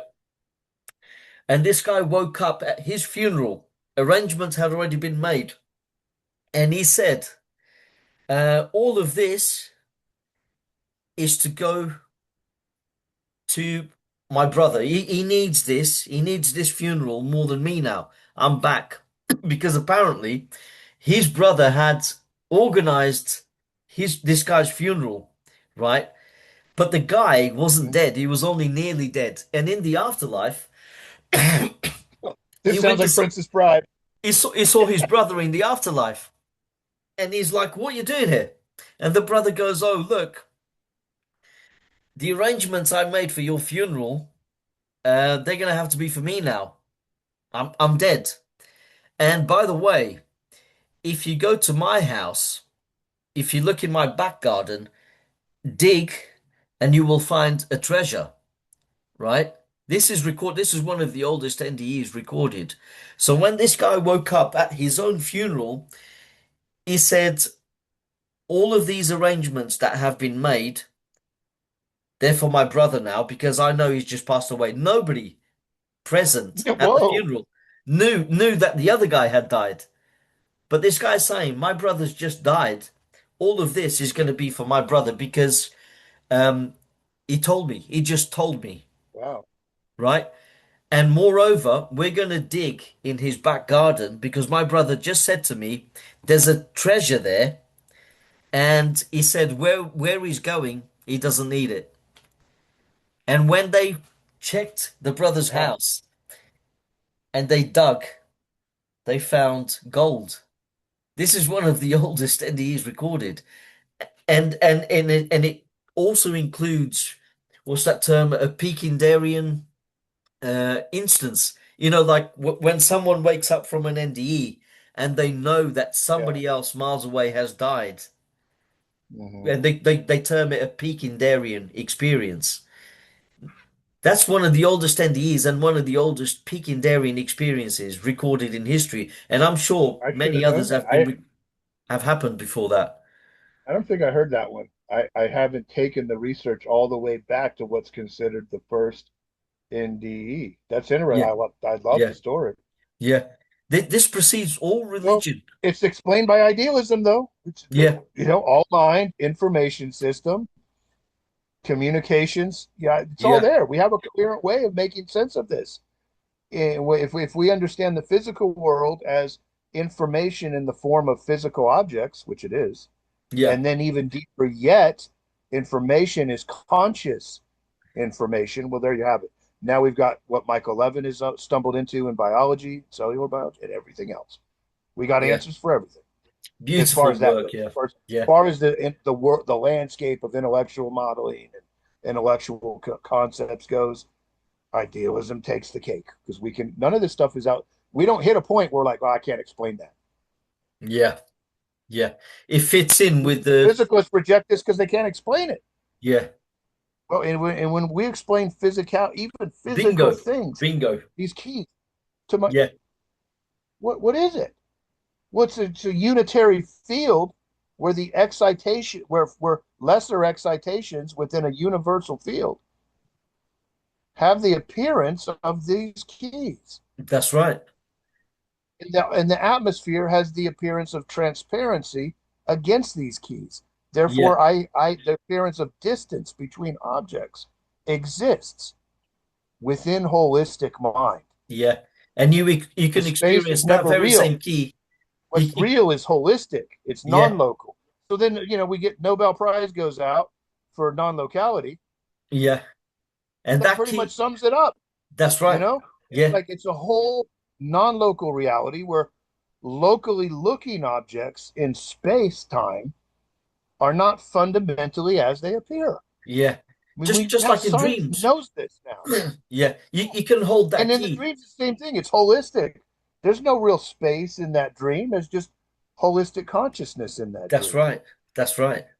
And And this is the secular physicalists. We're trying to, I, you know, I, Alex understands now, so it's possible. Obviously, you and me do. yeah, A lot of people who used to be atheists now understand this. So I don't think it's obviously not impossible. We're not speaking to the wind. It's like yeah, it's possible for people to and get it and yeah, go, oh, now I get it. yeah, And so I think it's worth the efforts to yeah, describe these things.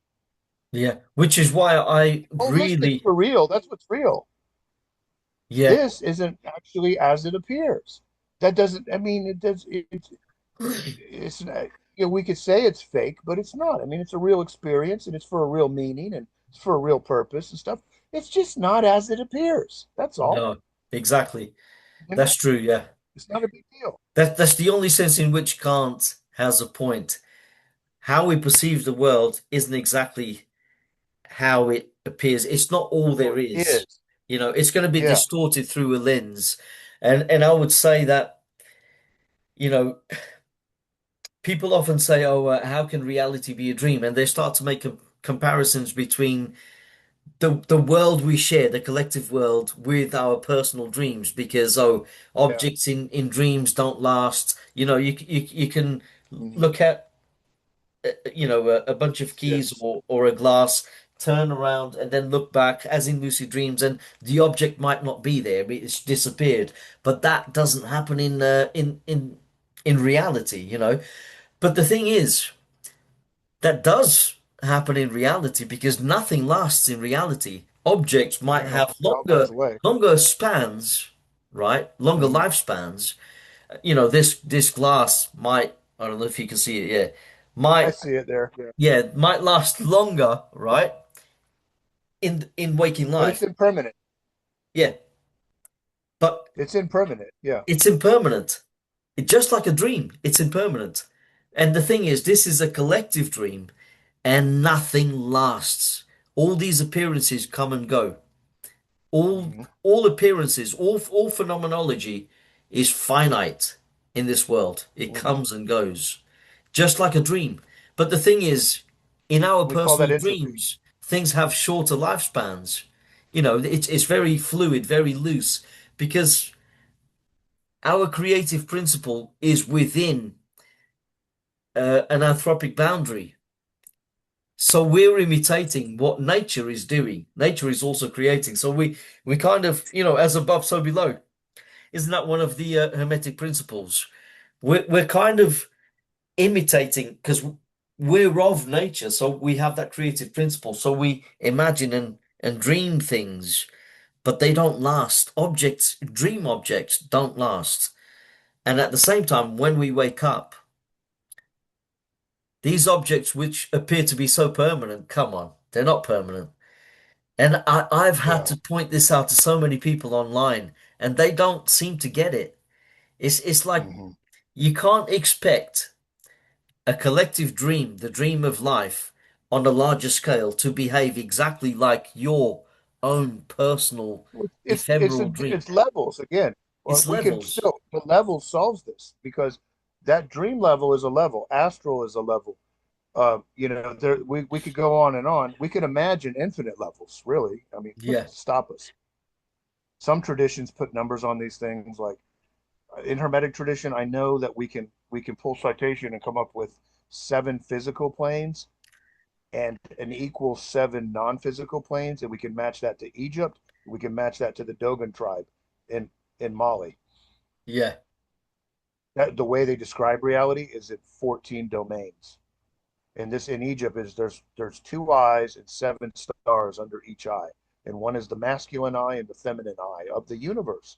And the belief there, and that have you ever seen that picture? Not just the eye of Horus, where there's actually two eyes with seven stars under each of the two eyes. That Oh, this is right. the deeper hermetic meaning of that, is that there's a masculine and feminine side to the Oh, universal mind. right. No, And I've there's never heard seven of that. to this and seven to that. I found that in my research. I had to go deep. Wow. I found that, I'm but familiar with the tribe, the we said, Dogons of Mali. Yeah. yeah.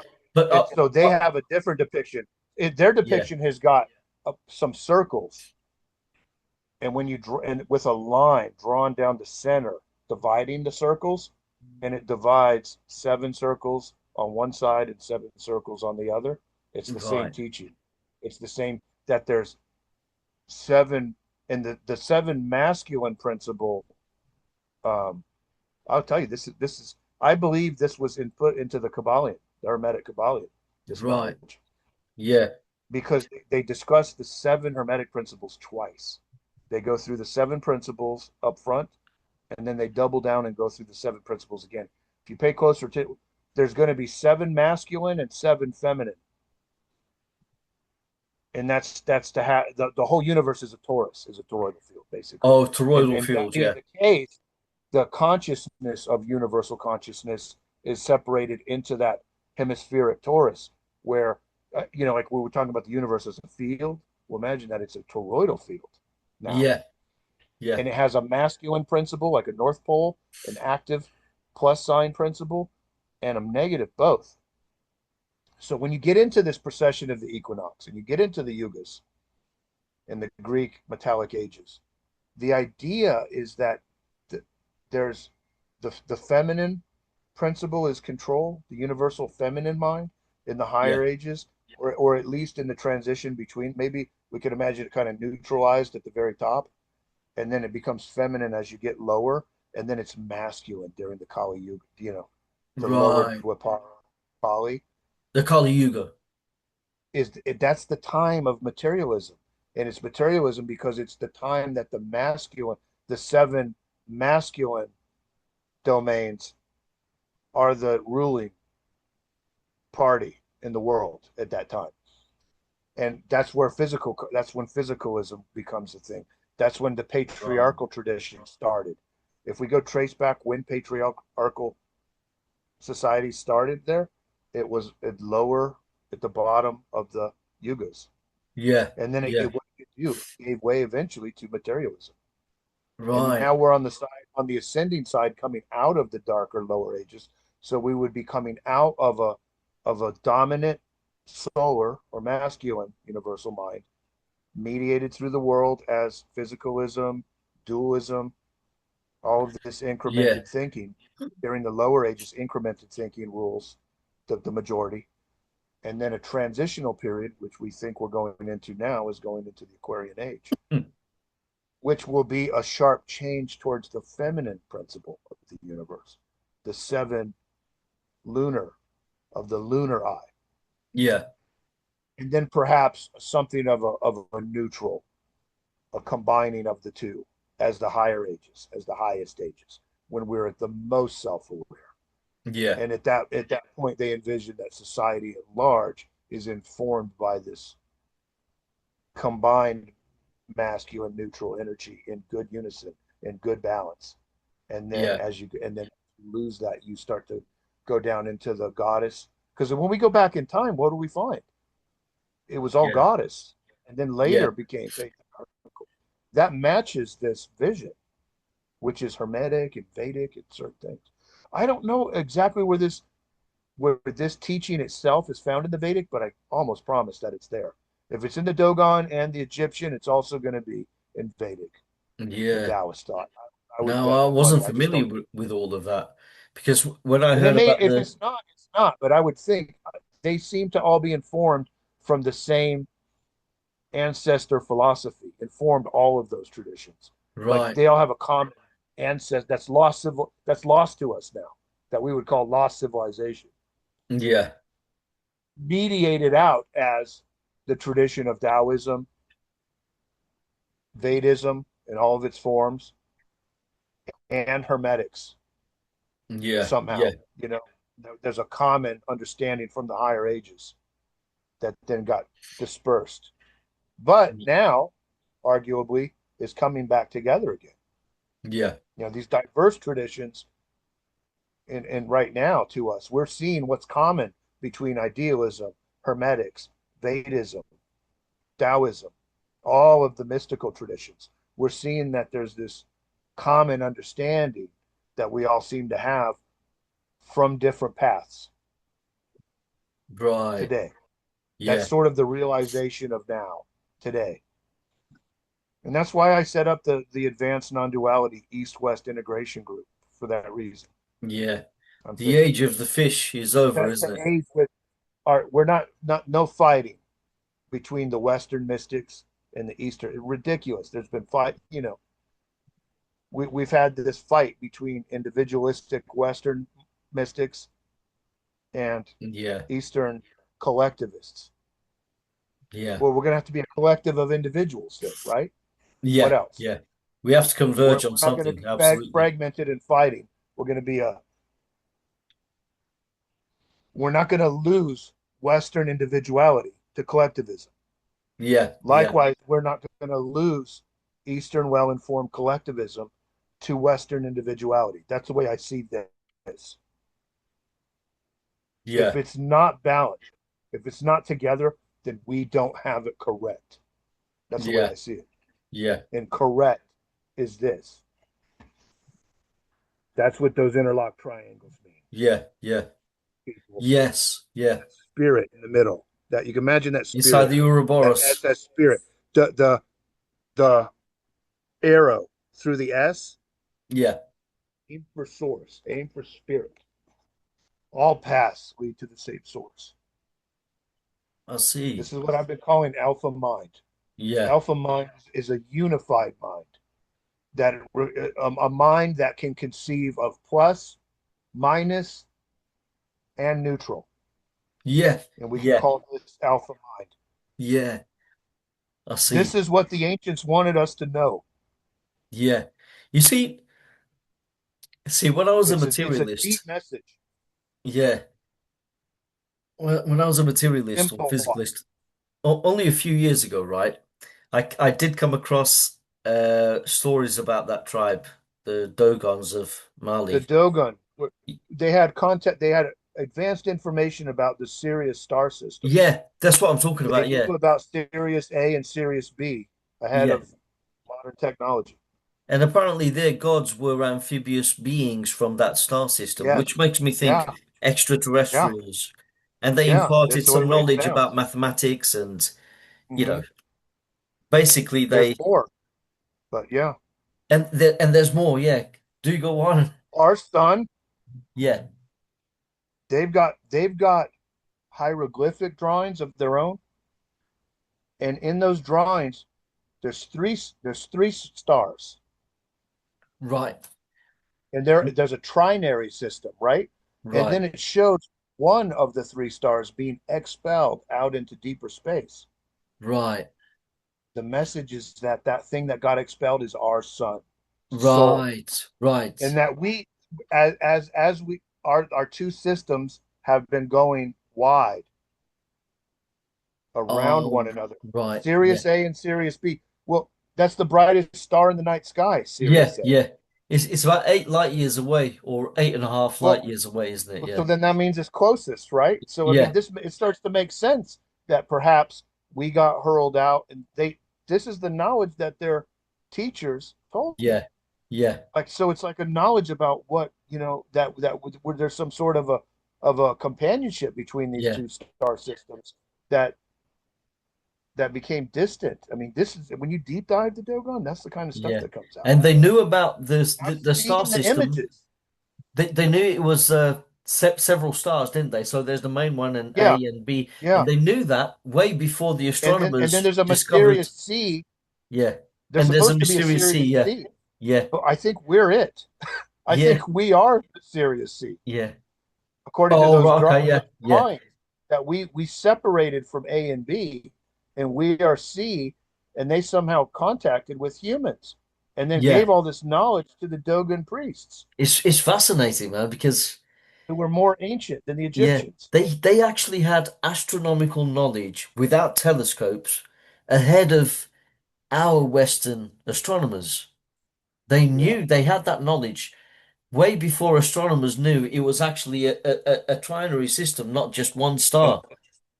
you Yeah, see this right here? How, you see the bottom one is red, the yeah, the top red. one's green. Yeah, Well, this is the red star Ouroboros from the Corpus Hermeticum, the yeah, secrets of secrets. It has an alchemy meaning, and right. I've met a guy that has studied this alchemy meaning to depth, and his focus was only on the alchemical aspect. Mine was on the astrotheological because there's always an above and a below in Yeah, these yeah, symbols. that's So the right. inner meaning is the alchemy meaning. Well, it turns out what my path led me to understanding this is about us being in a binary rotation with this. The it's called the in one way it's called the Phoenix star, Yeah, the red star or the Phoenix star. During the descending ages, our descending ages would be when these two systems are going further apart. Did you know that the report that Sirius A it was reported in ancient times as being reddish in color, red right, shifted light going away from us? That stopped around the time that would have been the bottom of the Kali Yuga right. and then became a bluish white, which would be coming back closer again. Yeah, Our whole yeah, precession cycle is based on that, is what the ancient claim is, not what they think in science today, not what modern astronomy thinks. right. Like this is still unknown to modern astronomy. Yeah, I'm yeah, waiting around to see if it becomes known because I know about these legends. So that our precession cycle is because these two star systems get closer and farther apart. So out in the deserts of Arabia, It's very clear. And they identified Sirius as a red star. Yeah. It shifted to a bluish white color, Yeah. coming back again. So the higher ages are marked by when our our sun Yeah. and that system are at their closest point. And when they're further apart, that's the dark ages. That's the Kali Yuga.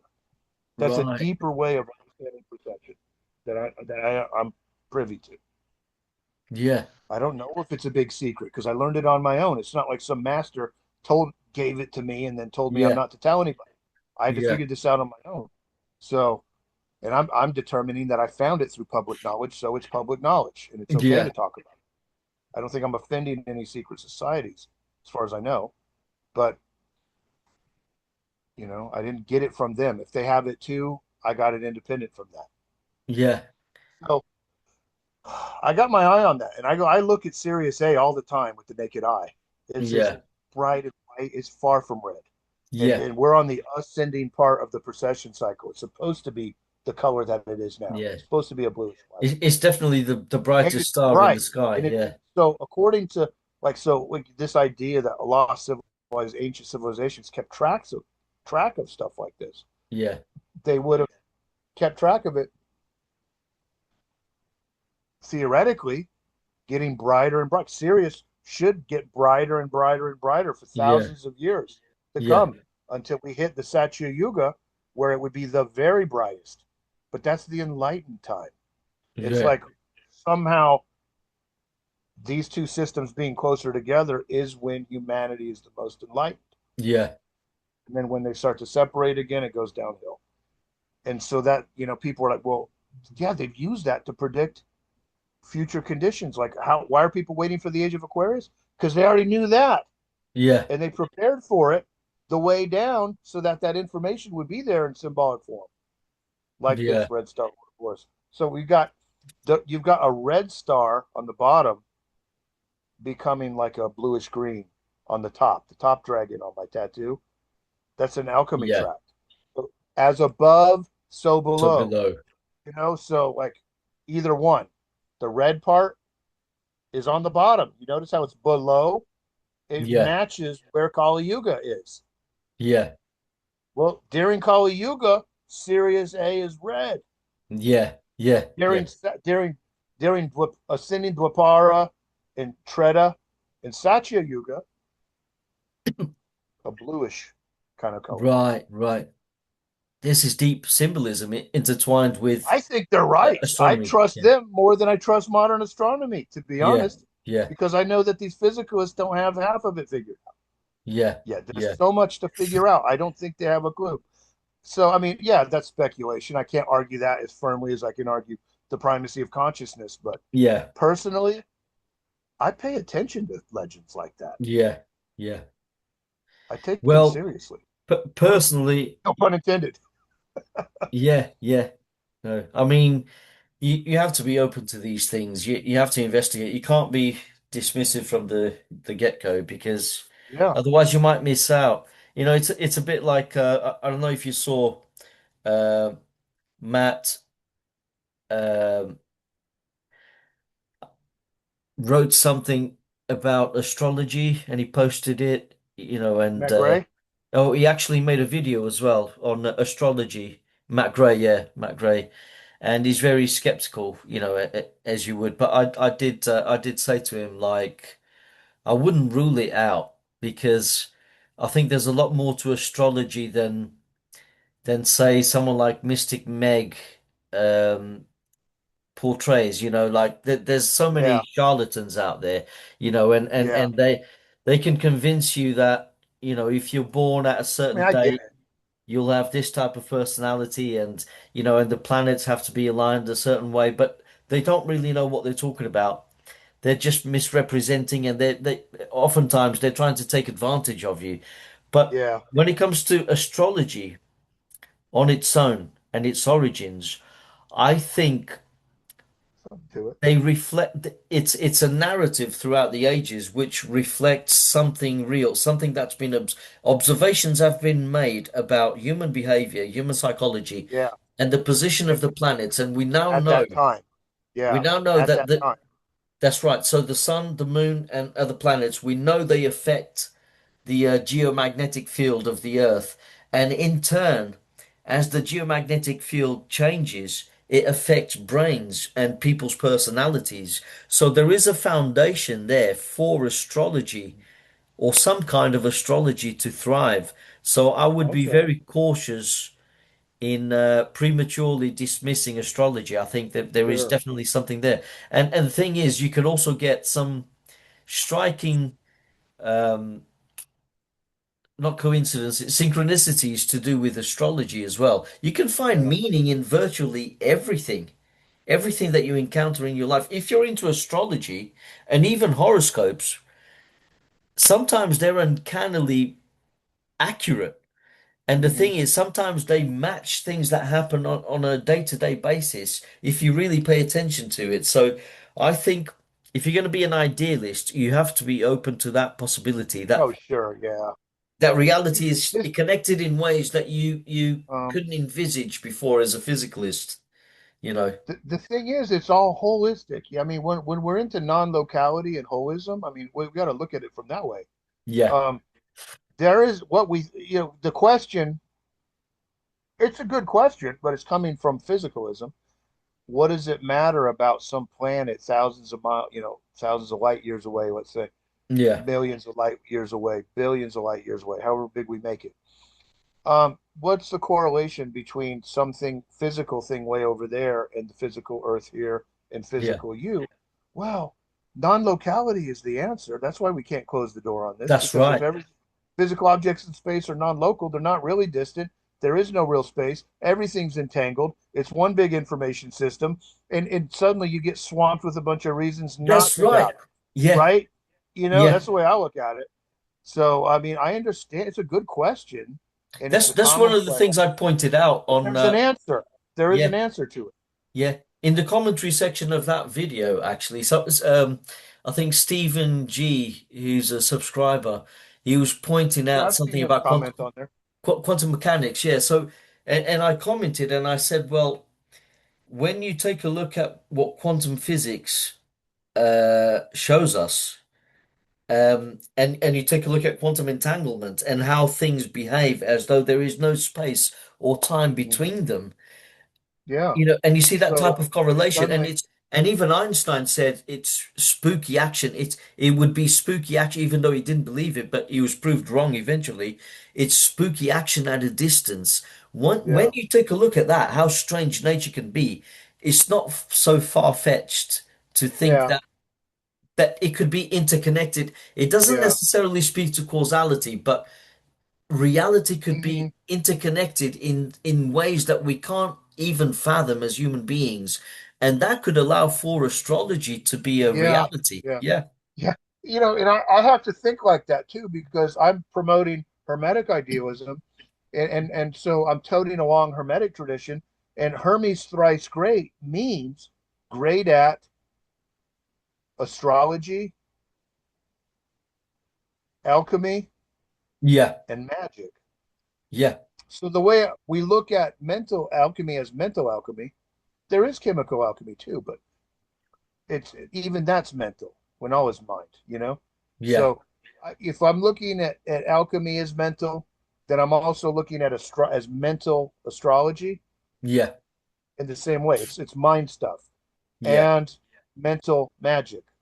Yeah. Mental magic is going to have to do with the subconscious mind and all the synchronicities and things that can be magic, prayer, and Yeah. ritual can be related to.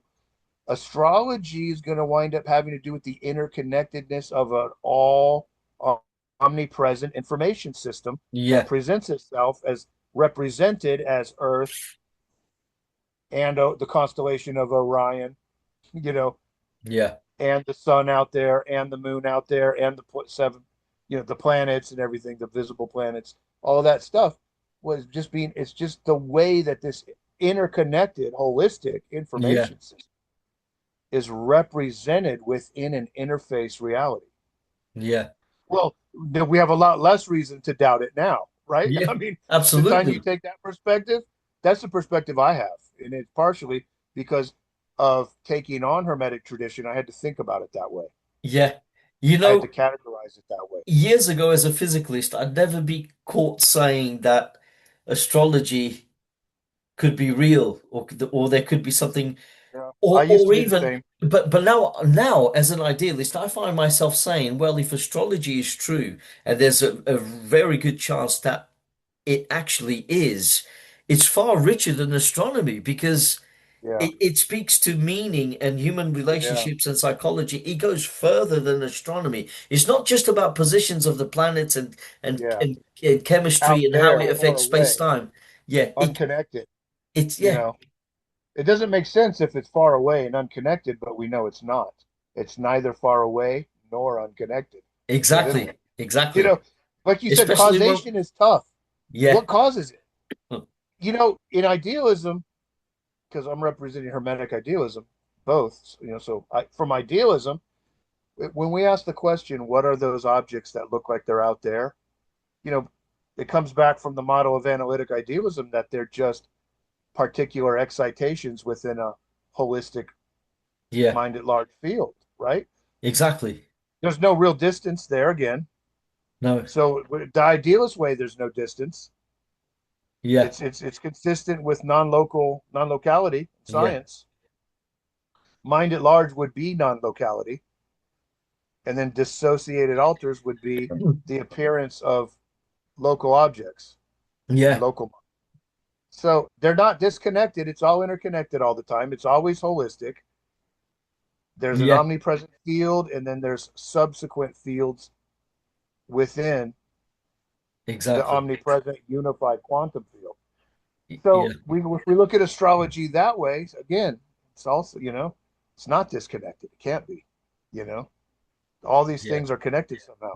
The causal part, that's what I was going to try to come at next. When you mentioned the causal part, well, in Hermetics, we got this as within, so without. so without, And we have this idea that what seems out there is a projection from within.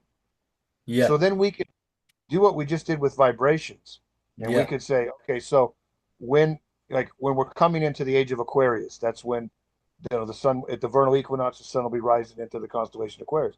Well, all that does, what that may mark is like when these two star systems are coming closer together for one thing, but they're not really apart. So that doesn't, where's the cause? Where's the yeah, causes? yeah. I mean, That's somehow why or I was another, careful to say it doesn't speak to I causality, think but it we're the speaks cause to somehow.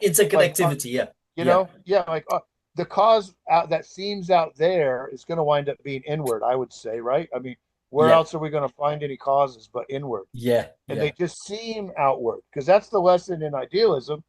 What seems outward is really subjective. What seems objective is a subjective yeah, experiential reality yeah, that can have an objective perspective, right? yeah, So the cause comes back to inward, I'd say. And then, of yeah, course, in our mystical traditions, it's inward. So I see astrology that way too. yeah, By looking at the stars, you're trying to identify conditions within yeah. the extent of your own subconscious mind. And by doing that, you're doing Jungian practice. You're making what would have been subconscious conscious. Conscious. Yeah, yeah, When you're not understanding that about astrology, it's unconscious to you. yeah. But when you do understand that, you're making the unconscious conscious. So Conscious. I would Yeah, argue that I would argue in that direction personally. yeah, yeah. I mean, causality is a funny word, and we come up with words to try and signify what we observe, especially if we're seeing it across across time. You know, we see something happening, well, that's a cause, and then what follows is an effect. If we can find Yeah, like a that's just connection left there, hemisphere. right? That's So we just the come up, left hemisphere. So yeah, it's very left the true hemisphere. reality is beyond that. Yeah, true reality is absolutely beyond that. I mean, Yeah, it's just an interconnectivity at play, basically. yeah, It's almost like one thing moving, not even moving. See, we visualize things in terms of um, the passage of time, and one thing follows another, and one thing must have yeah, caused the other to occur. yeah. But really, that's how we're perceiving, what Yeah. really happens. Through So the so intellect. so so if we know that. two subatomic particles can become entangled and they can behave as though there is no time and space between them, then the whole universe must be like that. And Yeah, we can't really say that one yeah. particle causes the movement of the other. They are Yeah, where does it go? Yeah, we'll get exactly, lost in it. exactly. So there's We'll no, get our intellect will get lost in it. yeah, exactly. That's where I feel humble. That's where what does he say? Bowing to the, roughly speaking, McGilchrist. The left hemisphere surrendering or bowing unto the holistic mind of the right Yeah, the hemisphere. right hemisphere. Yeah, We've reached our limitation with the intellect. yeah, Further goes off beyond the intellect. absolutely. And then just look and just grant it. Okay, I surrender. I'm not. The intellect Yeah, doesn't think that it knows everything. It doesn't think it controls everything. yeah. Because It, you're mark when you take that cause and effect, it'll take the intellect right up to its final limitations and where it can go no further. yeah, So it's good to do that. It's a good like self correction because then you go, yeah. okay, just my intellect. The emissary was pretending Or to the be the master all along, Yeah, that's and what he says. That yeah, quote. that's right. Yeah, and now we've come to realize that Yeah, we're learning that now. absolutely right. And all he's doing is speaking ancient knowledge because they this was all these ancient symbols are showing this sense of the intellect yielding unto the intuitive mind, Yeah, which is actually more advanced. It's what absolutely. orchestrates all of this. It's what orchestrates all of this subconsciously. The fact that there is an objective universe Yeah, perceptually, that there is a world of experience. The subconscious mind is the advanced, I yeah, guess we could call it technology, that's more advanced than the intellect, definitely, that definitely. gives the intellect this theater, this whole show Yeah, of all realms, yeah, physical, astral, dream, lucid, out of body. It's what's responsible for all of these layers of realms and worlds yeah, of experience. And then I would say the all mind is that non dual experience we can come into, yeah, aside from all these layers of worlds. This is the way I've given it to my intellect. This is the way my intellect categorizes. And yeah, I just allow it to categorize. I'm not going to fight it. Let's go ahead and categorize. But let's yeah, understand that that's all we're doing is categorizing for sake yeah, of appeasing the intellectual mind. There's nothing wrong with appeasing it, but let's not be blind as we do it. Let's be transparent and awake yeah, yeah. as we do what McGilchrist said and surrender the what was the quote? Oh, the Never emissary forget. has been pretending to be the master all Yeah, along, really. Yeah, and yeah. we're coming to And that and then just realization. say, "Oh, funny me, how silly!" Laugh. Oh, Yeah, look at what my left hemisphere has done. What a silly game. yeah, yeah. But I am not just the left hemisphere, just as I am not my thoughts. That's right. You know, thoughts are of the left hemisphere. Yeah, As we get out of that, we go beyond thought. yeah, So I yeah. don't know. That's the And way I kind of understand categorization that. can be useful, but let's not mistake it for the Let's not fundamental mistake it. reality. You know, there's an absolute. We're only We can carving have out the map. pieces of reality that you know are useful to us and Yeah. meaningful. As long as the categorization is meaningful, that's all good. Mhm. But let's not forget that reality is much more than that. And Than any of our categories yeah, that we could exactly. assign. Yeah. What's Well, that I'll have to Buddha? get off here soon. It's 3:30 over here in Florida. Yeah, no, I'll let you go. Yeah, but there's But a Buddha quote. We um we create distinctions in our own minds and then we believe them to be true. He said something about north, south, east, west. We create all these distinctions yeah, and then we actually believe them to be true. But it's only in our heads. It's just a form they're, of they're useful. categorization. Yeah, They're useful for navigating the interface, right? I mean, that's right. but when we leave the interface, then that usefulness isn't there. So I'm like, my opinion is, while we're in the interface, let's use what's useful. We're going to use the right hemisphere where that's useful. We're going to use the left hemisphere. We're going to be doing our art and our music and right hemisphere things We're going to speak from the heart when that's appropriate, when that's the right call to make. We're going to think and speak from the heart. Other times we're going to speak and think from the intellect when that's appropriate. And we're going to do it all. It's not like take one and ignore the rest. It's multidisciplinary. Yeah. You know, Yeah. it's all for the taking. We're supposed to use it as tools during our experience in this interface world that seems objective and physical. Yeah. That's the way I see it as a person, like as a personal Yeah. Well outlook, put, man. Well you put. know, and to try, always try to do our best. And if we make a Yeah. mistake, don't beat yourself up, but get back on that horse. Yeah. Do better. That's the right attitude. Definitely. Don't damn yourself. Just get back on that horse. That's all. Yeah. And that's the purpose of living, really. Learn from your mistakes. It's all lessons. Everything's your teacher while you're in this human condition. And you all you can Yes. do is move forward. Yeah, All absolutely. right. Good Great message. talk, Yeah, thanks brother. for talking to me. And I'm going to figure out a way to for us to Get do with Doug, a with collaboration. Scott. I'll send you a link from YouTube Okay. Studio. Oh, okay. For this one? Yeah. Yeah. So the video will appear on your channel, and Yeah. If whoever we can click. do that, let's do it. Yeah, yeah. I've done it Um, with Matt, so I'm going to try and do it with you. But yeah, I'll let you know. I'll send you a message anyway, because I had some trouble with Matt. We had some trouble figuring it out, with the options. It's so complicated on YouTube, really. sure. I don't YouTube even know. So if Studio. you figured, I'm game. If you figure it Yeah, out, I'm along for the yeah. ride. Well, Okay. one of these days we'll try it. I'll send you a Yeah. link and see if we can do it, because it happened with Matt. If not, then I'll ask Matt to remind me again. But yeah, yeah, we'll try and do it, brother. Yeah. All right. You're all my brothers. Thanks for All talking right. to me. Well, Scott Thanks. missed Good out on talk. this talk, and so did Matt. I actually invited Matt because Scott said, I don't know if I'm going to make it. So I invited Matt, fancy joining in. We're going to talk about OBEs and metaphysics and that, the stuff that we enjoy talking about so much.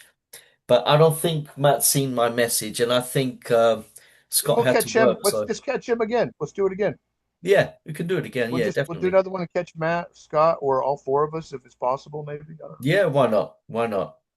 A little And panel give talk. everyone a chance to speak. I'll try and be very quiet, give you guys a chance. It can be very can be very that's why, when I have the professors at the same time, I've made this rule for myself. I only have two at the same time. I won't have three Yeah. professors Yeah. because otherwise, because they have so much to Yeah. say, I want to Yeah. give everyone a chance to give their input really. But yeah. We could do a round table where everybody has a piece or whatever. Oh yeah, imagine. Yeah, why not? Yeah, just kind of go around or whatever. All Yeah, right, man. yeah, we can make it structured. Thanks a lot, All yeah. right. Until next time. Thanks. All right, man. Here we go.